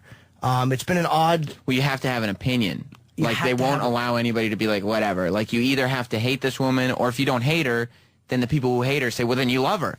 But if you don't love her, then, and I'm just repeating myself. Yeah, no, but you're right. I'm kind of in the middle. Like, I would not vote for her. She's way too conservative. It's funny. I was reading, you said something about, you had some fucking good digs in this book, man. This is really, I was reading, there's a few I was like, that was ballsy to put in print. Do you think she'd be a good president? Oh, no, I don't. She's, I think a lot of Americans just voting for her looks, and, she was governor of a small town, and to be honest, I don't think she's overqualified to run this country. The media has, and again, you can never completely trust the press because they're motivated their own way, but they've painted her as kind of an idiot. I mean, that's, whether it was the Katie Couric interview or they harp on mistakes she's made. How unfair have they been? I'm going to ask you a two-part question. Have they been really unfair to her, and what have they gotten right? As far as her messing up in small interviews like that, that's just her not coming into it, with her head on right. I mean, she is an intelligent woman with a lot of things, and she's achieved a lot of stuff that many women won't. So, to that point, you really got to give her some kind of credit. But a lot of things in her book and Bristol's book, there are a lot of flat out lies she's told. What did she say about you? Because I was reading that you said that what can you do, match her lie for lie or something? What was something Bristol said that really bothered you, or that you felt was just to cover the family's angle, and she didn't care about hurting you? Well, this was we got back together a second time. We got engaged and whatnot, and this was actually, I went and apologized to the Palins, Sarah and Todd, in person, and then apparently that wasn't good enough, so we had to send out an apology letter, and she had her lawyer write something up, and they actually sent it off to People magazine without me knowing about it, saying it was from me, and that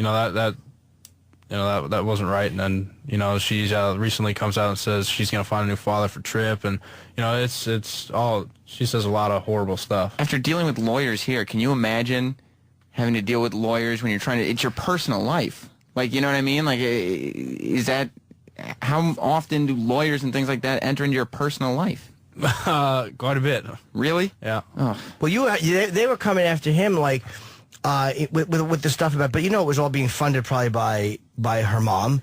And here you are, you're getting a working guy. I mean, you're making decent money, but to have to pay lawyers at a family court, I guess, are you done with that legal process or no? No, the legal process is still much and running, yeah. I mean, we haven't went to court yet, and, I am going to fight for 50-50, and but that's, that's coming up. And it's hard because everything they say, you have to answer, whether it's true or not true. And they, and a family that has a lot more money than you do can probably afford to just keep coming at you with, I think you said in the book that they just keep coming at you. Someone said they're going to keep coming at you just until you're broke. That's probably true. And then hope to get you to sign something over. Yeah, that's probably true, but that's never going to happen. How do you address the bad father rap? Because I've heard that before, but obviously there's two sides. That's something that you kind of really got to, I've learned to brush off my shoulders. The people who are saying that have nothing better to do with their life, and, they clearly don't know me, and, they really don't even know Bristol. So they're just kind of running their mouth. Yeah, they're just, because they hear one thing, they pick it up and they run with it. Well, they're just, or they just made it up clearly. They don't see me with my son. They don't see anything. Well, didn't you say too that there were times where you wanted to see your son and spend time with your son, but after a while it was like the baby was just with the Palins, and then you would go there, and instead of spending time alone with him, they would just be kind of sitting on the couch staring at you while you had time with your son. Yeah, that was when he was first born. Within the couple months, first couple months he was born, I'd go over there, and it's like I was just there all watching me, like a damn hawk. But now it's I see him without them around. So but that what you're referring to is that was kind of weird.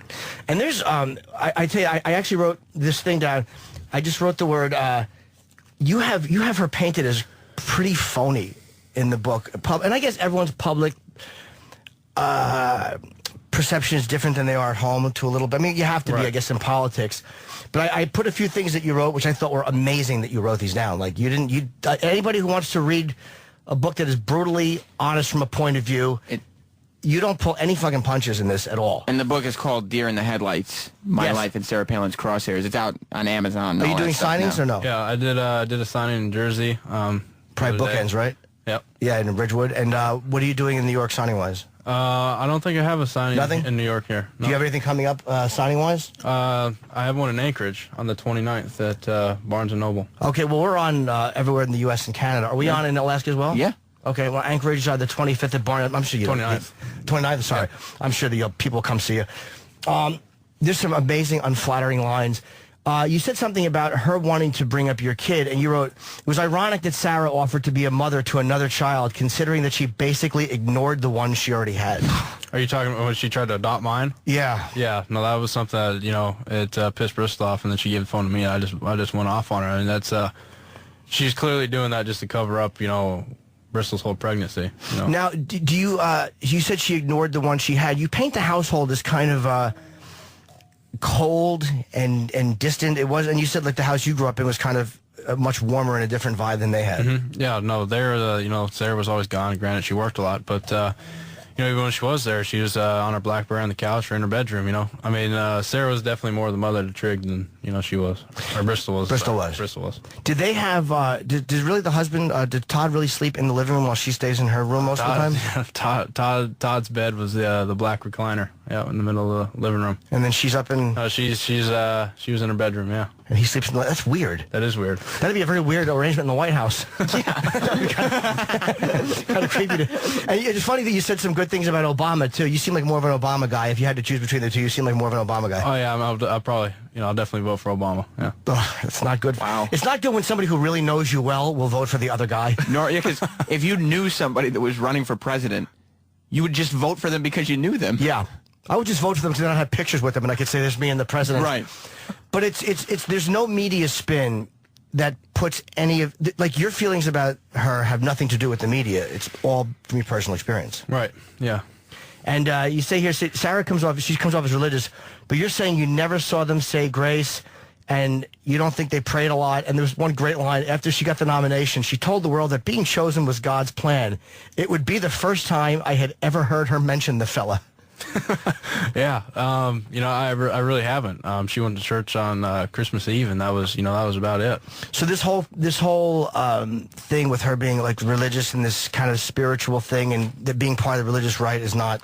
No, that's all part of the show because that wasn't going on at the house. There was not a lot of God talk or. No, I mean she had a cross or two in the house, and they went to church on Christmas Eve. That was it. She really has a tanning bed in the house. I don't think that's bad. I mean, she did in Juneau at the governor's mansion. Yeah. Yeah, I kind of like that actually. The governor's mansion. Yeah, there's a tanning bed. Maybe that is a little bit creepy, but her complaining with the baby. She wrote, I'm sorry. We watched her on the stump with Trig, her accessory. It made my stomach turn to see him displayed like a designer bag, then passed off to a nanny. Mm-hmm. Wow, that's a harsh line. It is. It is. And I'm not saying you're wrong for writing it, but can you elaborate on that a little bit? You know what? Just, back home, she, like I said, she's always in her room. She's paying no attention to him, whether it's Bristol or Piper or Todd playing with Trig. She rarely would ever do it. And even at the GOB, I mean, she, everybody would be playing with him, and once it was time to walk out on stage, here, boom. She'd have him in his arm, and then when we got off, hand him right off to Willow.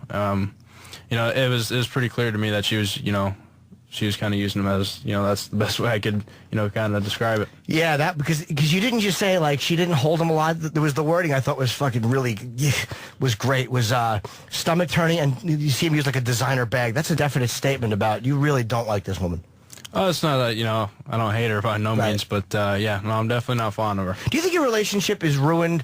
Because you do have a child with Bristol. I mean, you're going to be tied in for at least 18 years, if not more. Is your relationship, do you think, ruined, or is it possible to salvage it? Or after this, do you think it's going to be a rough one? Oh, no, I'm sure it's going to be a rough ride, and it's over. It's going to be. Do you regret it at all, or no? No, I don't. I'm glad my side of the story's out there, and then, the truth. Yeah, it must be frustrating when you hear yourself being spoken about and by somebody who has the entire media at their disposal. And I mean, it's bad enough being trashed on Twitter. Yeah, it would have been a rough ride for him regardless, because if he hadn't come out with the book, he would have just had to sit there knowing everybody just believed the Palin story, and he still has to put up with the family. Everybody hates me and thinks I'm a bad father. You know, that's something I didn't want to live with. Well, here's another fucking gem. I'm telling you, and I'm not being polite. I fucking loved this book. I never ripped through 200 pages in 2 days. I could not stop reading this. It said, you say that when she was speaking, people were baffled by her run-on sentences whenever she talked off the cuff. And you write, that's what happened when she began a sentence and then lied halfway through it. Oh, dude. Is that what was tend to happen? She would just kind of start off and... she was good at it. Make it up as she went. She's good. I mean, a lot of people bought it, you know. Wow. The reason, by the way, I'm taking such joy in this is I really don't have much of an opinion on Sarah. I really don't. I don't have a political agenda. I love the fact that somebody is writing just really brutally honest things from their point of view. Like, it's nice to see that you're not fucking stepping around any of it. And she's not getting attacked for, like, politics or something. Like you're saying, I spent time with this person. I know her as a human being. This is my character evaluation. You don't hear that about politicians ever. No. Because nobody gets as close, and nobody can be like, this is the truth. It's honesty in politics, for once. There's nothing worse, by the way, than when you're a politician. And you say something in the book, which I think is interesting, too, about how you were keeping a mental, like while they were saying stuff about you, you had all the stuff that you had seen and the conversations you had heard. And did you realize at one point that you were kind of stockpiling that stuff, like as ammunition in case? Was there a point where you realized you might need it? Not until I wrote the book. I mean, you know, it all started coming back to me. But, you know, they said a lot of nasty things about me. And, I mean, you know, Sarah Palin's a lot older than I. And, you know, for her to come attack a, you know, 18, 19, 20-year-old kid is you know, it seems pretty immature to me, but, you know, I'm glad I paid attention. You know, I'm glad I had some ammo to come back at her, you know, because she said a lot of bad things about me. Well, there was also, you said, too, that you were close when you were younger. You guys had a real relationship. He didn't just walk in and all of a sudden, like, hey, she's going to be president, let me capitalize on it. Like, you know, you guys actually had a warm relationship. Yeah, I've known them for a long time. You grew up with kind of around the family? I grew up, yeah. I mean, I played hockey at track, and then I started dating Bristol, you know, when she was, you know, mayor. So, I mean, I knew her for a long time. And how was your relationship with her dad? You know, we rode snow machines every once in a while, and, you know, but... you know, he didn't talk much, and come and find out he didn't like me very much either. So maybe because you were with his daughter. I mean, that makes sense, right? At what point did you feel the relationship change a little bit? It definitely started going downhill once they lost the, you know, she lost the vice president nominee. But. How hard is it to have, like, they told you say nothing when you said that too when you got there to the Republican convention? They say nothing, don't talk. You have all publicists and press agents and all these people just speaking and thinking and dressing you. Well, that was kind of easy for me. I didn't want to talk to any of them anyway. Oh, you didn't? I mean, I was nervous. I mean, you know, they just said smile, wave. You know, when you get there, you cut your hair, you're going to just spray tan, you get your nails done. I said, no, we're not. They want you to get a spray tan? Spray tan. No, that didn't happen. I didn't do the nails, but I did get the haircut. Manicure? Yeah, I put on the Armani suits, and I went out there and smiled and waved, and, you know, I was there for Bristol, but...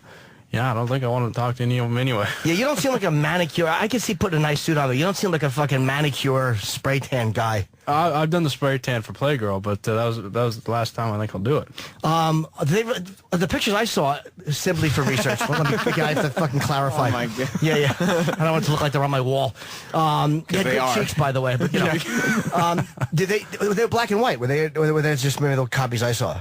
Probably just the copies you saw. There's colored ones. Did the magazine sell well? You know, actually, I don't know. It's weird too, and you acknowledge this again. I love the fact that you acknowledge this, that the majority of people who read Playgirl are men, and you're like, oh, I don't care. No, you know, and you know, it works for me. You know, I mean, they're all people to me, and you know, they're all, you know, whether they like, you know, guys or women. You know, it's I'm totally fine. You didn't care if there was a bunch of guys looking as long as they paid. That's fair enough. Good way to put it. I mean, they're not looking at him in the face. Like, he doesn't have to watch them looking at him. That would be, in person, would probably be very uncomfortable. Yeah, even 50,000 is like, maybe a little more than that. Yeah, a little bit more than that. Maybe for one guy. All right. This was, to me, an amazing line. And I think, first of all, like, because I like John McCain. He seems like an honest fucking, he's a vet. You know, there's things about him I liked. But his age was a concern, because he's an older guy. And you talking to her, and you said, exactly what does the vice president do? Did she really smile at you and say, take over when the president dies? Something like that, yes. I mean, Wow. she said it whether, it was a joke or not, but there was definitely something that was said. So she was very aware of the fact that she was, as they said, was one heartbeat away from... I don't know what she was thinking, but... yeah, at the time she told me that, I bet she wouldn't think I was going to put it in a book. But yeah, you probably don't say something like you probably don't say something like that and say, make sure you get that quote correct. Yeah, make sure you get that good. Don't paraphrase. Yeah, I wanted to. It's what you do. You take over when he dies. Did you like McCain? I did. I'd only met him for a brief second, but he's a good guy. He seemed. I respected him a lot. Yeah, you said he took your hand and he looked at your hand and he said that you had fucking rough working man hands. Yeah, that's working man there. Yeah, thanks. And you do. I shook your hand when you came in. He's like one of those. Levi's one of those guys with fucking rock hands. Yeah. Like certain people just have those fucking granite hands. You must throw a big punch. I'm not saying I'd like you to do that. I'm just saying you must pack a good punch. What did you think? Didn't Bristol just come out and say you stole her virginity? Yeah, that was one of the new things in her book. Yeah, and that's hard for anybody to to even respond to. That's a horrifying thing to say. We dated for many years, and we had a child together. So for someone to come out and say that after everything we've been through, this just flat out lies and disgusting. Do you think that's coming from her, or do you think that's coming from the family who's trying to kind of wreck you? A little of both. Bristol, I used to knew. I mean, we were in love. I mean, that would have never came out of her mouth. I mean, it's just this lie. So whether they're trying to get me in trouble or hurt me or whatever, I mean, that's clearly what they're trying to do.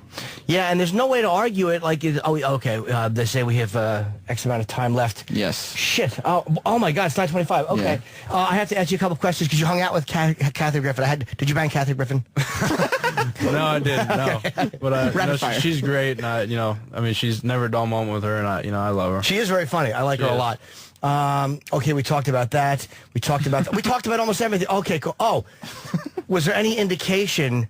The whole Glenn Rice thing just came out about Sarah Palin that she had, some kind of relationship. Allegedly, they say she slept with him. Yeah. Yeah. And I guess that never came up.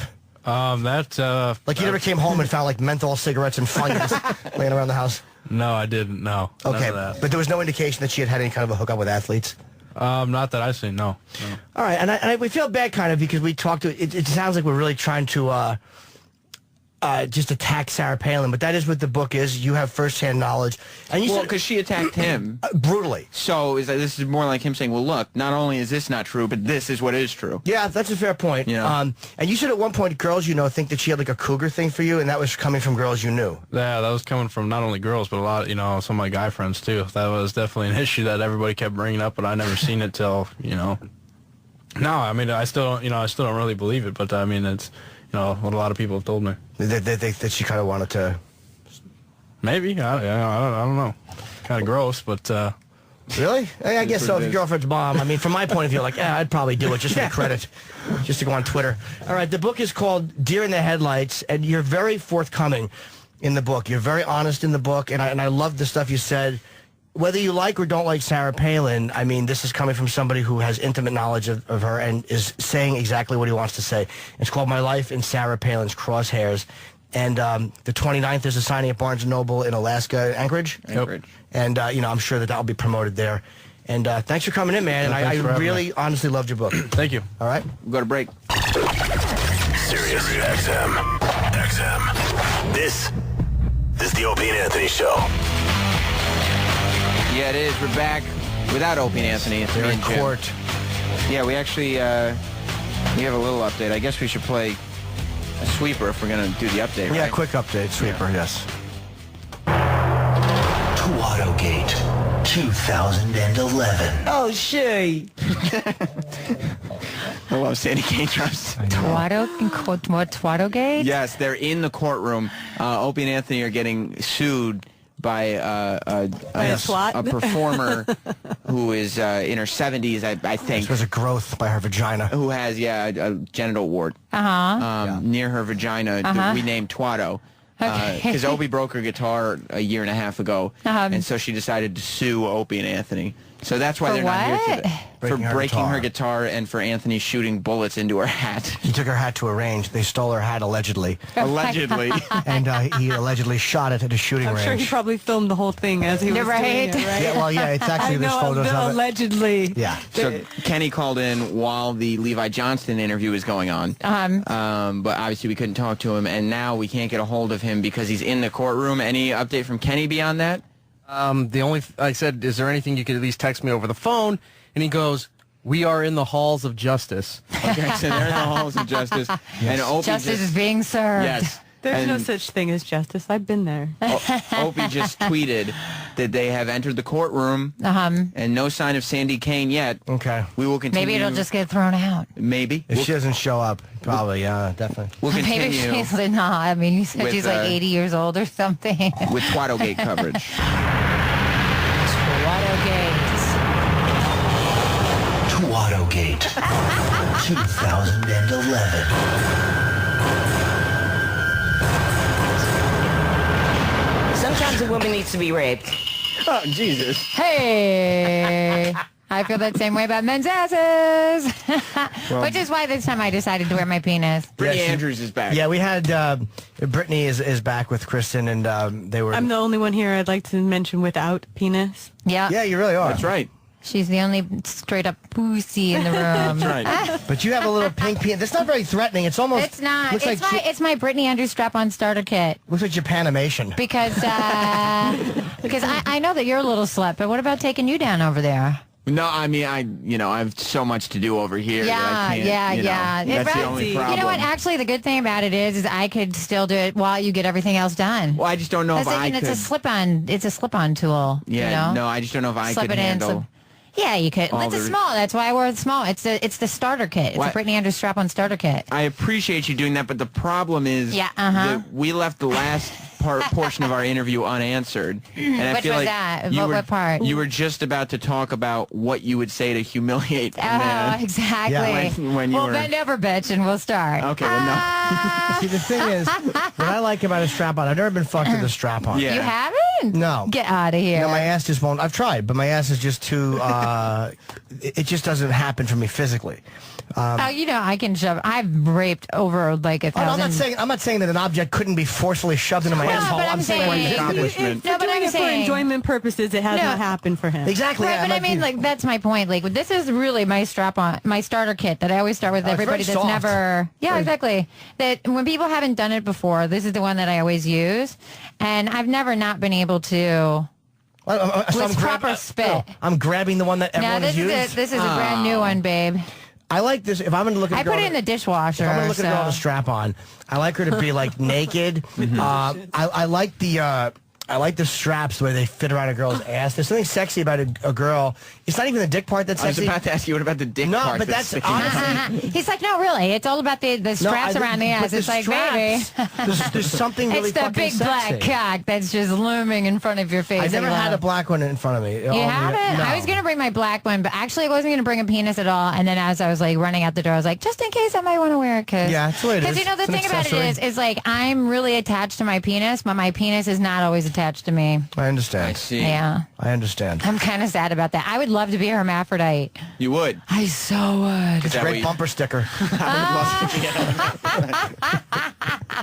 Brought to you by DJ Miss Oh V. my God! You could just like stay home and just fuck yourself, right? You've got everything. Well, you need to work on your flexibility too, I would think. Yeah, because your dick probably wouldn't get hard. Hermaphrodites are a mess. They're a mess. The whole thing down there. It's like, what's happening? Nobody knows. Oh my God! But that's just, I mean, because that's what I'm more or less doing all the time is, I've got the penis and the pussy, right? Sure. So, like, I love, like, shoving my cock into guys' mouth and then, like, having him suck the cock and then taking it out and then moving the penis over and having him lick the twatay, spitting on him, shoving the cock back in, Oh, you taking spit. it out. I like that. She spits on Oh, guys. It's fucking hot. Yeah, I spit. I piss. I love pissing on Good guys, girl. too. Yeah, fucking love that. Have you ever had that Good happen? biatch. Oh, of course. Have you not had anyone ever give you a golden shower before? I've never been pissed on, but Norton is then we're in the same boat. But these two, on the other hand, Norton is an old pro when it comes to being pissed on. I haven't in a while, but yeah. I just peed on a really hot girl. I peed in her ass the other night. It was really hot. I would never want it in my ass. I would just feel silly. But it's so hot. I belong in front of an Italian's house. Face down, ass up, with like it. After you got done, plummeting it, and it's gaping, and you just Do you shave? Obviously, you shave. How much do you shave? Where did that come from? Because I meant to ask you before. I forgot. I'm talking about pissing in somebody's ass. He's like, "Do you shave?" How much do you shave? Yeah. I've been bald forever. Oh, good. Okay. I'm a bald bitch. That's cool. Are you bald, or do you have the running? Do you have the runway, or you can't talk about that? Sure, you can. Politicians can mention pubic hair. Yeah, they always do. That's the sign of a good platform. As a matter of fact, that's the one thing that Sarah Palin was not upset about Levi Johnston exposing in his book. Or what was it about his how he trims his ball hair? She has a Hitler mustache and there's a monocle over it. Too funny. So how was the interview with the guy? Me and Kristen, cool. we were talking. We were talking the Players Ball talk back there. So he was fine. He was good. Is there a website with all the Players Ball information on it?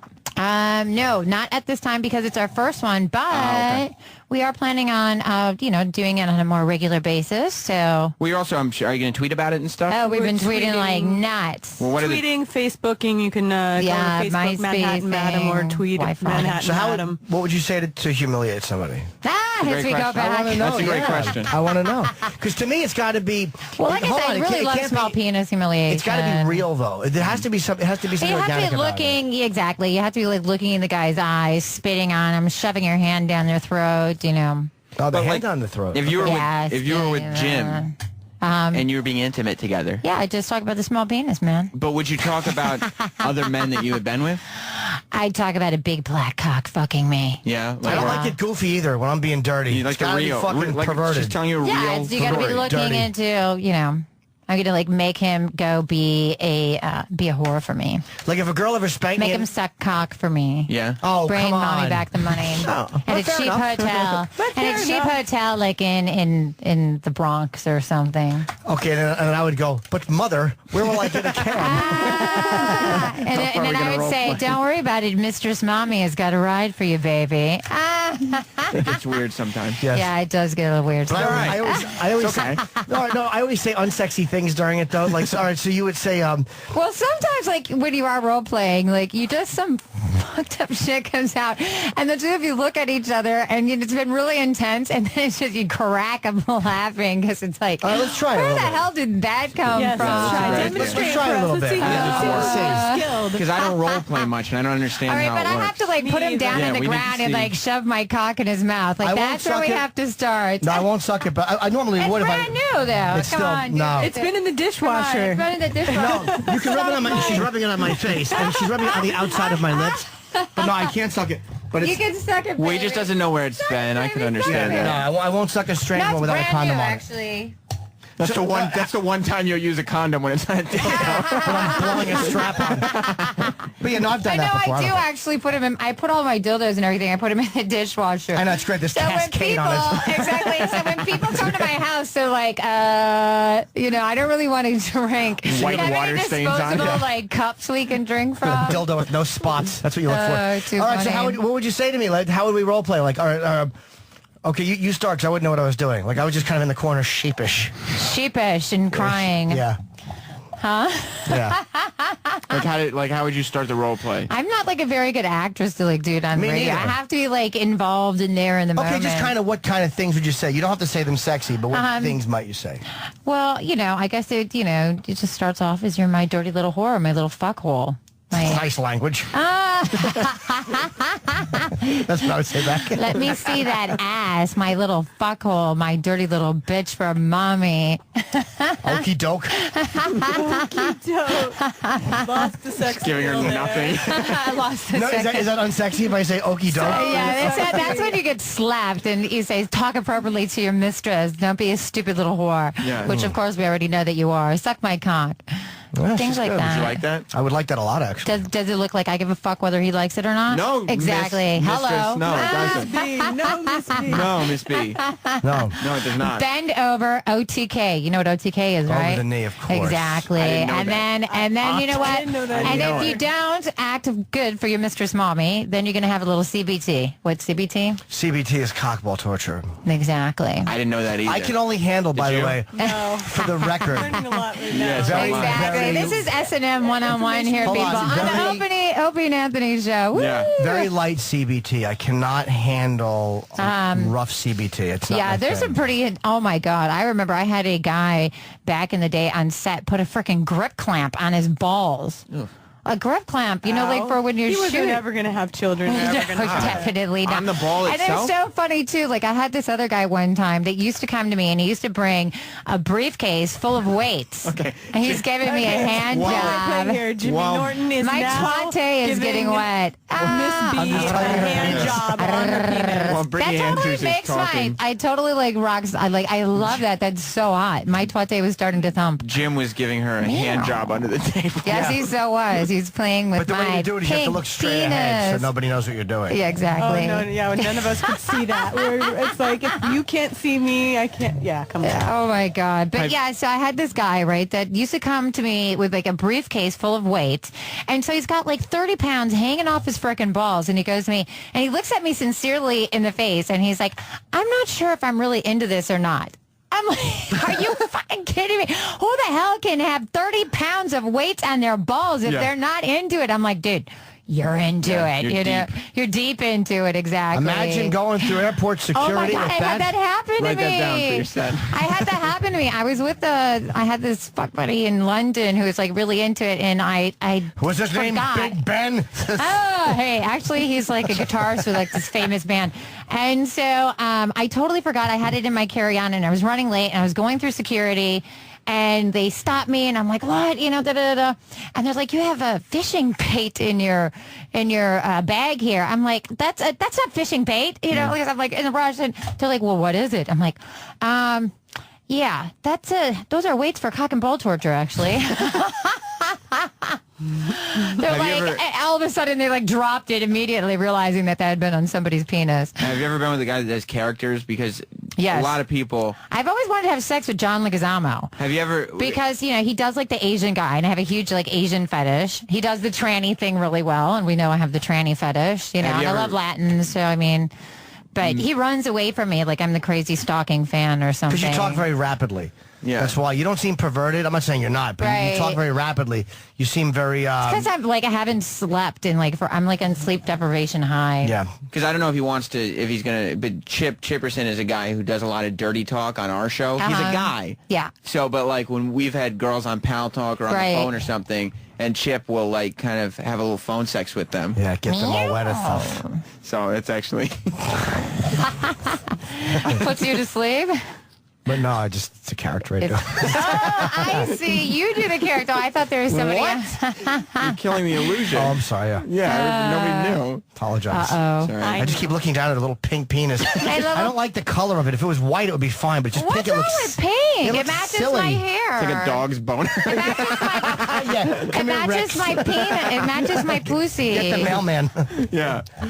Yeah, this is something creepy about a pink dick. What you don't? Would you prefer it to be green? No, I don't like fluorescent colors. I'm dirty. I don't understand with a lot of these like dildos that they have out for women. Like they make no sense to me whatsoever at all. Like They're shaped like holes. like frogs and like animals and like dolphins. Like I don't want to fuck a dolphin.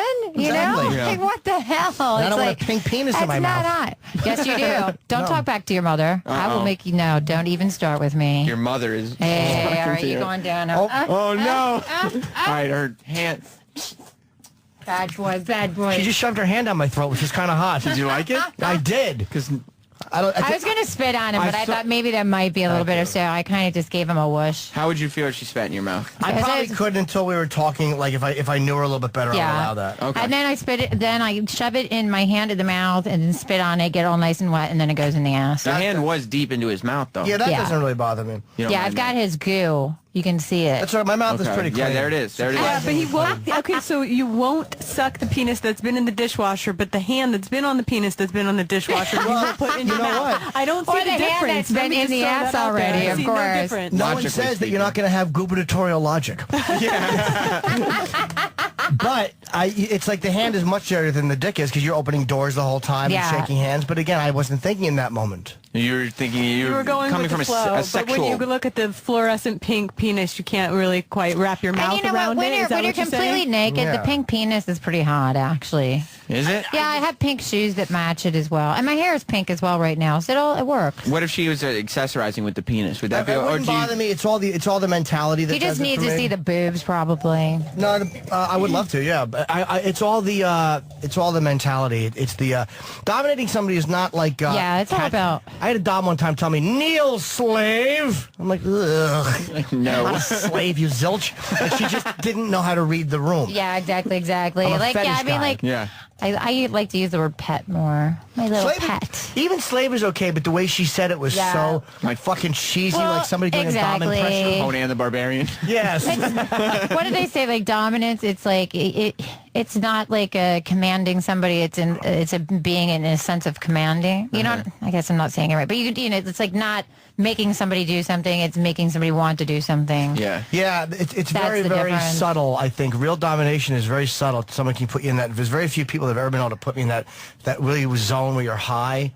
It's hot when you're there. Yeah, I it can is. put women in that just by saying sexy, dominant things when I spank them. Really? Yeah. Yeah, I don't like that. You don't like being spanked? No, Yeah. you're dominant. That's fine. I like to say things like... It's so funny because I recently did a scene because I'm kind of like semi-retired from the business. I primarily produce mainstream films now and just DJ, but I did a scene for Brazzers promoting their condom campaign, even though they don't allow condoms in their films.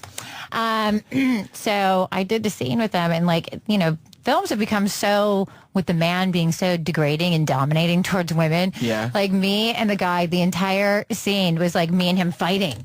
You know, at one point I like turn around and just clock the bitch. I was like, seriously, you're fucking with the wrong bitch. Like, no. Was that because you were just taking liberties because that's the way things are done now?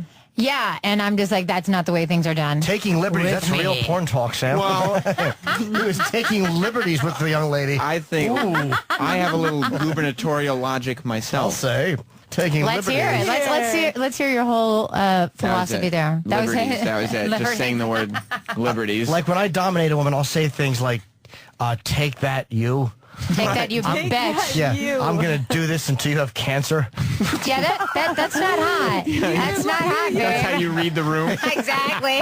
Bum everyone out. Like, I'm going to die. Why? Why would you keep doing this? I until just have think like, I really cancer? want to give her, like, she It's knows like she's if you're getting going to go spanked there, good. then, like, you know, lock them up in the bathroom, like in cold water till they're crying. Have you ever shit on anybody? Oh, yeah, of course. Oh, have you? Oh, my God, I have this great story. I did this film where I had a stunt shitter because I couldn't do it. So it was, like, so funny. Oh, I, no. like, had, like, this chair and over the guy, and I just couldn't do it. How are you And- doing scat in America, by the way? How are you doing those kind of films in America?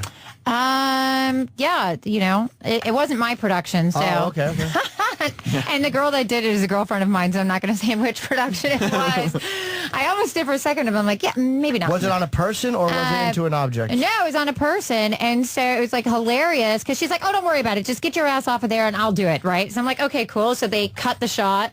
She sat down, shit on him, and then cut back to me like for the scene, so it looked like I did the do. Wow, are there links to this? Not that I would see it, but Not that you would I go think looking it's- or I think anything. it's just I would called- look out of curious. curiosity. I think but it's not- called Man Attack or something like that. Man Attack. Man yeah. attack. That sure is a man attack. We should also But- plug the Twitters while we have a sec. It's Yay. DJ Miss B XXX. Is that DJ your real Twitter? Yeah, DJ Miss B, Triple X. And then you're also on Facebook, just Brittany Andrews. And Yeah, I've got like 10 I mean, Roland- Facebook accounts, Why so don't you good luck. Roland, in put your finding one of them. MySpace plug on here. It's great for 1988. Actually, you know what? Internationally, though, it still does really good for So it's a lot of Miss stuff. Brittany Andrews on MySpace if you're still... Everything is Brittany Andrews, Miss Brittany, except for the Twitter, DJ Miss B. Why don't you have Triple X. Brittany Andrews? Is that taken? What? Was Brittany Andrews taken Oh, on for Twitter, yeah. DJ Miss BXXX There you is the go. Twitter name. Yeah, and I'm just like really using Twitter a lot to promote my DJ stuff, so it works out good. What kind of legitimate films are you doing? Like what? Oh yeah, I had a film that I shouldn't say produced. legitimate, like mainstream. I should Mainstream, say. yeah. So yeah, I produced a film called Crumble, which got into the Cannes Film Festival. It won 6 awards, and then I got another film that's been doing a small theatrical, independent theatrical run called Trick of the Witch. I had another film that was about 9/11 called Blindfold that won 2 awards. I've got a film that. What are they? Short films? Are they long films? Or? The horror film that's a feature film. The one in Cannes that was a short film. How long was the short film? 20 minutes? Yeah, around 20 minutes. What was it about? It had Stephen Bauer in it from Scarface, Oksana Lada from The Sopranos, and it was about kind of getting outside of your boxes and perceptions. It's a very kind of gritty art house film. So, and then I've got a documentary that's coming out called Stage Brother. It's starting its Film Fest run, and it's got Jersey Princess from the Bad Girls Club on Oxygen. She's in the. My ex used to watch Bad Girls Club, so I did kind of get roped in. She's going to be at the Players Ball. She's going to be in the limo with us at the Players Ball. She's fabulous. We love her. And so, yeah, I got quite and I'm, just got different things going on. So that's cool. A couple of reality pilots that I did. About what? Doing adult movies or something else? The reality pilots. Yeah. One of them's called True Cougar Life. You're not a cougar, are you? I mean, I'm so cougar. Are you really? Yeah, I've been a cougar since I've been like 28. You obviously look a lot younger than you are. You look very young. Thank you. The Botox is working. Yeah? Woo! Yeah. Because it's definitely not like my healthy lifestyle. I mean, I'm being really healthy right now, but that's only because I'm so non-healthy. Do you do drugs? Well, I'm here supporting Kristen for her, legalizing marijuana. So, oh, fair, okay. It was like funny. Like last night, I took out the garbage really late, and like everybody on my floor at my apartment complex all smokes weed. So you can smell the different strains of weed. Like, okay, like apartment over here, like, and I'm like literally, and I haven't smoked any, for a month with my cleanse, and it's like. Okay, which one has got the best stuff today, And then this morning, too, when I was leaving, there's like everybody smokes weed on my floor. You can't smoke weed on the cleanse? No. Why not? Jeez. It's like no drug, sex, or alcohol. No sex on the cleanse? No sex, yeah. Why? No drug, sex, or alcohol. I meditate every day. I go to church every week, and I feed the homeless every Saturday. So it's like a my spiritual Ramadan cleanse. How long is it? It's 30 days. It's 30 days. What day are you on now? Like 25. Well, you're really easing your way out of it with the strap on, aren't you? Did you just shove your hand in his mouth? Yeah, she just shoved her. She's trying to make me suck her dick. There was no penetration. What are you talking about? Yeah, exactly. Yeah, you forced his head down to your crotch a minute ago. I was filling up when she first walked in and started just talking about the cuckolding. I was actually filling up, and I very rarely will fill up just chatting with somebody. What do you mean fill up? My penis was doing this. Oh, throbbing. I know when you started giving me the hand job, my twate was throbbing. Like a little bit of blood rushed down to the penis. Yeah, it jumped. It was like that, to me, that's the twate might be a little bit different than the cock. Because you like the idea of her talking about her other experiences while she was with you that were more. Yeah. Does your vagina get bigger when you're turned on? No. Swell up? I like that. No. I like it large. No. Not unless somebody's been like sucking on it. Do you have a big vagina or no? I have a medium-sized cunt. You can say that here. You can, but I mean, no problem. I tend to like really giant ones. I don't know why. Because they remind me of a cock. Is that why? Is it No, the cock thing? it's not. It's I'm very oral. I talk for a living. What about Hold you? on. What was it? He's normal. He's not normal. No, he's Yeah, not. not a- He doesn't talk dirty in But bed. you know what, though? A lot of times people like yourself, that's Sure. vanilla. You just haven't been appropriately introduced to it. I just need the right person to shove a it's dildo true. up my ass. Yeah, exactly. That's true. Maybe you just prefer to keep your intimate details private. That's right. Maybe I'm looking for a deep career down in politics. You're really a freak, and No, I talk to him in I private. could see that. You look a little freaky, dude. You got Thank that you. little creepy kind of freaky thing going on behind those eyes. In a good way, though, right? No. Okay. I think in a good way. I got your Thanks. back. Thank you. Yeah. Thank you. He's the type that's walking out of the kids' room with an erection, saying, "Nothing to see here." What? It's my freak. I'm getting my freak on, right? We're all just having a good time. Nah, he's just picking his rattle up. I like Baby dropped his infantilism toy. too. I'm down with that. I've never I'll gotten put you in into some that. diapers. Yeah. Yeah. Infantilism? Yeah, there's something that's kind of hot about it. You did dress up Big A as a baby that one time. To promote my book, I did. That was yeah. for humor It was value. very though. creepy. I think it's still on YouTube if you look around for it. Disgusting. Yeah. We had I don't know, like the whole changing the diaper thing can kind of be hot though. But I can't tell how dirty you are, or if you're just really like you know all this stuff. Yeah, like are you a pervert, or are you just really, really good at understanding perversion and what it looks like and portraying it? I can't tell. No, I mean, on the radio, it's hard to tell. I started doing this at a very young age. I'm Facebook friends with the first guy I've ever raped in the ass. Really? Cool. Yeah, it's funny because I didn't talk What's to him his for Facebook name? Ouch? yeah, exactly. I didn't talk to him Still for like standing. 20 years, and then I reunited with him on Facebook, and I'm like, dude, you're so famous. I've spoken about you in so many interviews over the years, And the guy, pretty much doesn't have much of a life, so... How did he take it? That's his claim to fame. How did he take being raped? Oh my God, we were like 13, 14 at that time. Wow. And, it was one of those things of like where I didn't know anything about strap-ons or dildos. How could you at that age? So, yeah, thankfully. But like every time I go to Home Depot, I say a small prayer to God to say thank you that nobody ever got hurt, because the way that I first started raping guys in the ass was with these fluorescent light bulbs, the long tubey things. Yeah. Oh, that's great. Yeah, exactly. Going to the hospital with shards of like broken fluorescent light bulbs. It never happened. Thank you, ones that God. you can throw into dumpsters, and when they break, they explode. Yeah, probably. Gotcha. Did one ever break? No, nothing ever broke in anybody's ass. I guess I've just always been good at penetrating. So you like that? Strong skill. So, so it's, I've been doing it a long time. I was like a total punk rock chick when I was younger, and like me and my girlfriends would drink like Jägermeister, and we used to like wear all these, we used to go to like Ace Hardware and get like all these, like chains and make the chain. It's very punk rock to make your own. We like drink Jaeger and like beat up guys, and my mom would like come knocking on the door like, "What are you guys doing in there?" So what position is a guy normally in when you fuck him? Like, is he on his stomach or hands and knees? Oh my God, this is the really hot thing about how good I am at like the whole ass raping thing, is I have really big tits, right? Sure. Language. So, hello, right? So I have really big breasts. So I have the guy on his back, and I can fuck him in the ass, and then put his cock in his penis in between my boobs, so I can fuck his penis with my boobs while I'm fucking him in the ass. I would just hate looking at my own stomach all curled up like that. I wouldn't even think about getting fucked in the ass. I just think about how often my gut looks. Your roll on the side. Like a basset hound fell asleep on me. I highly doubt anybody I've ever done that to has ever thought about their belly. Because, I mean, they get to bust a nut 2 ways at one time. Yeah, but I would rather, I heard that prostate makes you come harder, but for me, it's like, it's just hard to not have to shit when someone's putting a finger in my, I don't mean to say that, I don't mean to turn everybody in the room on, but. Yeah, I mean, like, I prefer a cock in my ass over a finger. So fingers are uncomfortable, but a cock just fits in perfectly. I guess. I wouldn't know, again. I wouldn't know either. Yeah, he's only had small animals. Sam doesn't even talk dirty. Yeah, I know both of them are just like being voyeurs. Kristen's like, I can't talk about this. I'm running for governor. But at least she understands. Sam won't talk dirty. I'm like, you're not mad at me for being the dirty bitch or porn star that I am. She's like, no, girlfriend, we love you for all you are. I'm like, thank you. Yeah. What nationality are you? I'm total mutt. I'm like a mixture of everything. I'm primarily German, though. Of course. Yeah. Of course. Caviar Guten Tag, party. Frau Kinder. You speak German? Hi, dozo. I don't know if that's yes or no. That's a. I speak a little Japanese, but that's Oh. yeah. Yeah, Mr. Roboto taught me. I have like a huge Asian fetish. I was Why? in Tokyo when They're awful. Oh my God, I love them. They're not oh sexy. Oh my God, I think they're so hot. They're not. Yes, they are. Asian people. Why? Because they're not sexy. Their skin, their hair, their body types, how thin they are. They're just.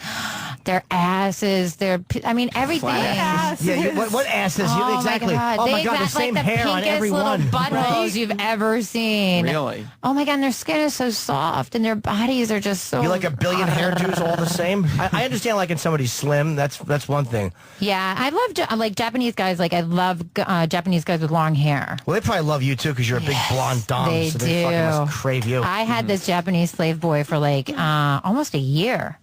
And I just fucked him up for life. Do you mind a guy kissing your hiney? You kissing my ass? I expect it. Okay, good. I'm your fucking mistress, bitch. Kiss my fucking ass. Hello. Oh, cool. Yeah. I like that. Lick the latex and kiss my ass. Hey, do you ever not wear deodorant? I think that's really sexy, too. And what, like, have you licked my armpits? Yeah. Like a dirty bitch? It depends. It's a chemistry thing, though. Sometimes women smell horrible without deodorant. But Women getting the wrong message from this show, just not wearing deodorant and stinking up the joint. Yeah, exactly. A bunch of rotten It's like pits. after you've been like doing drugs for like 3 days. Lick my armpit, slave bitch. Yeah. Smells. Nothing worse than period pits. I didn't realize period pits was a thing. I didn't either. I've never It's had like she's that. smuggling 2 sub sandwiches into the room. Kristen, did you know about period pits? I never heard of that in my entire life. No, and I'm hoping that most people listening realize that it's Brittany Andrews that's speaking. That's all I'm thinking. Kristen's right now. like being really quiet. She has nothing to do with any of this. I've been creepily staring at Kristen's legs the whole interview. I apologize. She's looking fabulous today. Did you? You know what?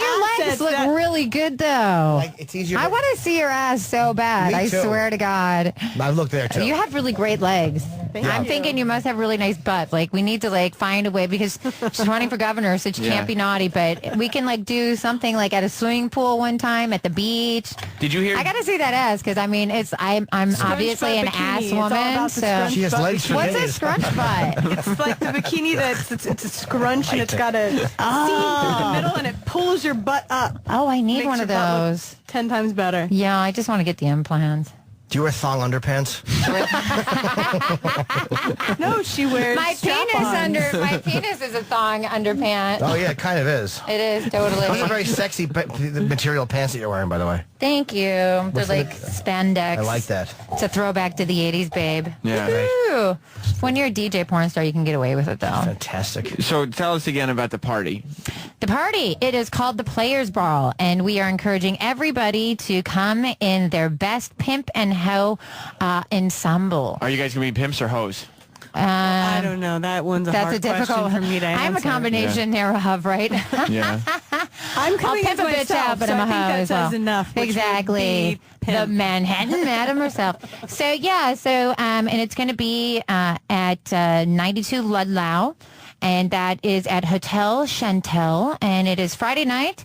It starts at 9 promptly. If you get there at 9, it is free. Free After for an 10, hour. It is $20 at the door. And proceeds of it is going to two charities. We're dedicating part of the proceeds to Jordan Cepino for his bout with cancer, and the other is for Hope House, which is my nonprofit for the victims of sex trafficking. Yeah. Okay. So, and we're going to have a ton of porn stars there. A couple reality stars, you said too. Ooh, yeah, exactly. We've got like 20 people coming in the limo with us. We've got Pablo Escobar Jr. Woohoo! And Great documentary, by the way, about we got his some father. dominatrixes that Did are you see coming. that? My I girlfriend saw that on Lola. Hold on a was second. Plowing right HBO. through here. Sorry. Did you see the Pablo Escobar documentary about his father, where he met Yeah. the sons I didn't of see people it. his father had murdered? I would love to see it, but I didn't see it. Yes. HBO. I saw your comedy on HBO too, and I got to tell you, I got through about half of it, and I felt embarrassed, and I had to turn Why? you It was very off. dirty, I don't right? know, it was very dirty, and because I know you in a different capacity. Yeah, I'm dirty. So How do you guys know each other so well? That's a good just question. I know, right? Yeah, she caught me smelling her shoes and masturbating, and she had me arrested. Jim did say that No, he we're friends. found Kristen very attractive. She is freaking hot. Hello, look at her. She's like half naked here today. Like, she looks so yummy. wonderful. the I first haven't had time I sex came in on- like a month. I'm gonna like eat her alive in the green room. I'm like, I got came my on the penis show, on. I was in a suit, and everyone thought I would. And then the next time in a dress, and everyone was like, "You've lost so much weight." And I said, "No, I was just wearing from a suit to showing some leg." So I realized here that I must dress So was appropriately. my special which too is, dirty for you? I'm sorry. no. It was good. I was impressed. I was impressed, but a little embarrassed. So I turned you off. I didn't get through the bashful. whole thing. How cute. She's bashful. What was that? Wait, but which one was it though? It was, I think, your most recent one. Was I wearing a black shirt? You're always wearing a black shirt. I know, but I wasn't wearing a long sleeve shirt. No, you were wearing a black shirt. Okay, that was. Yes, I know which one that was. Was that a dirty one? You know what? I actually did a little of comedy back in the day. I worked at the Improv for a while, doing In a little bit Melrose? of stand-up. Yeah, in Melrose, and I actually did like a tour of their different, of all the different improvs in California. When did you do that? That was quite a few years back, but I've done a couple of roast since. I love doing comedy. It's a lot of Why'd fun. you stop? Because I actually like did that show. It was on MTV. Your Mama Knows. Something like that. Was it new? Like in the last couple years? No, it was quite. It's probably like maybe 10 years ago or something. But yeah, for a while I was like doing the whole comedy Yo thing. And Mama? it's really. It's Remember that really, show on MTV? Yo yeah. Mama? But no, that Yo was like. Mama jokes? Yeah, exactly. That's exactly what it was. So Wilmer Valderrama was the host. yes, exactly. I was on that show. Exactly. Okay. So Oh, wait, how many years are we going back now? Because Yeah, you guys are exactly aging right. yourselves. Let me just throw that out there. Yeah. you know what though? At the end of the Before day, my time, let me throw the that great out thing, there. the great thing about it is that yeah, My exactly. head poked out of the box. I'm like, you know what? The good thing about it is the cougar and the MILF is fabulous right now. So I'm just gonna rock out with my cock out, and it's all. I don't good. see you as a cougar. Why don't you see I me don't as see you as a cougar You look either. much, you have a very cute smile. You don't have a cougar mouth. You have a very cute little smile. That's because it's been on a lot of ass. It's a great reason for it to be that way. I'm an ass licking woman. I am. Are you? I am. You lick guys' asses? Yes. Good for you. Yeah. I'm What a like, trooper. What about you? Do you lick women's asses? No, they asked me about that. I think at some point in my life I might, but I'm not there yet. You're not there. You're working your way up. You're working Yeah, your way. I'm just You not thought there Just like yet. go the back from of the knee right now. And I was just gonna say, like, go from the twate. Working your way up. What is Yeah. that thing called? It's like in between the twate and the ass. That piece of like, it's got a name. You need to work Twate. your way down The that. place for your gum. The taint. Yeah, the gum You got to holder. work your way down the taint, babe. Yeah, I think. Like each time, just But I'm only 28. I have a lot of life ahead of me. Well, dude, I was eating ass when I was 15. I Well, you were know, also right? sober by the time you were 19. We all take different paths. I love eating ass. Doesn't even I have to mean- be fucking showered. Come No. after a good bout of the flu and a bike ride. Yeah, but you Hey. also like Nice. like armpits as long as the woman's Hit not him on up. the period. I'm like into the armpit thing too. There's something about like just doing dirty things. Yeah, Yeah. I wish we I'm were into best it. friends. you do. Yeah, I could be best friends with Brittany. Hey. Would you be best friends with Jim? You want to come as my date? I can't. I'm going to be You away. can. We can take both of you. Yeah? You can come as double dates. Well, would you hang out with Jim like in life? As long as he sucks my cock and is a good little bitch for mommy. I'm sure at some point he'd be willing to do both those things. I'm going to say that could be a safe bet. That could be a safe bet. Who wouldn't? I would do that even if you didn't want me to. Yeah. Yeah, that doesn't happen, babe. Carolina man summed this up on feedback by Uh-huh. simply writing, "I want to have sex with both of these women really badly." Yeah. And that's how I would do it, really badly. Really badly. Poorly done. Yeah.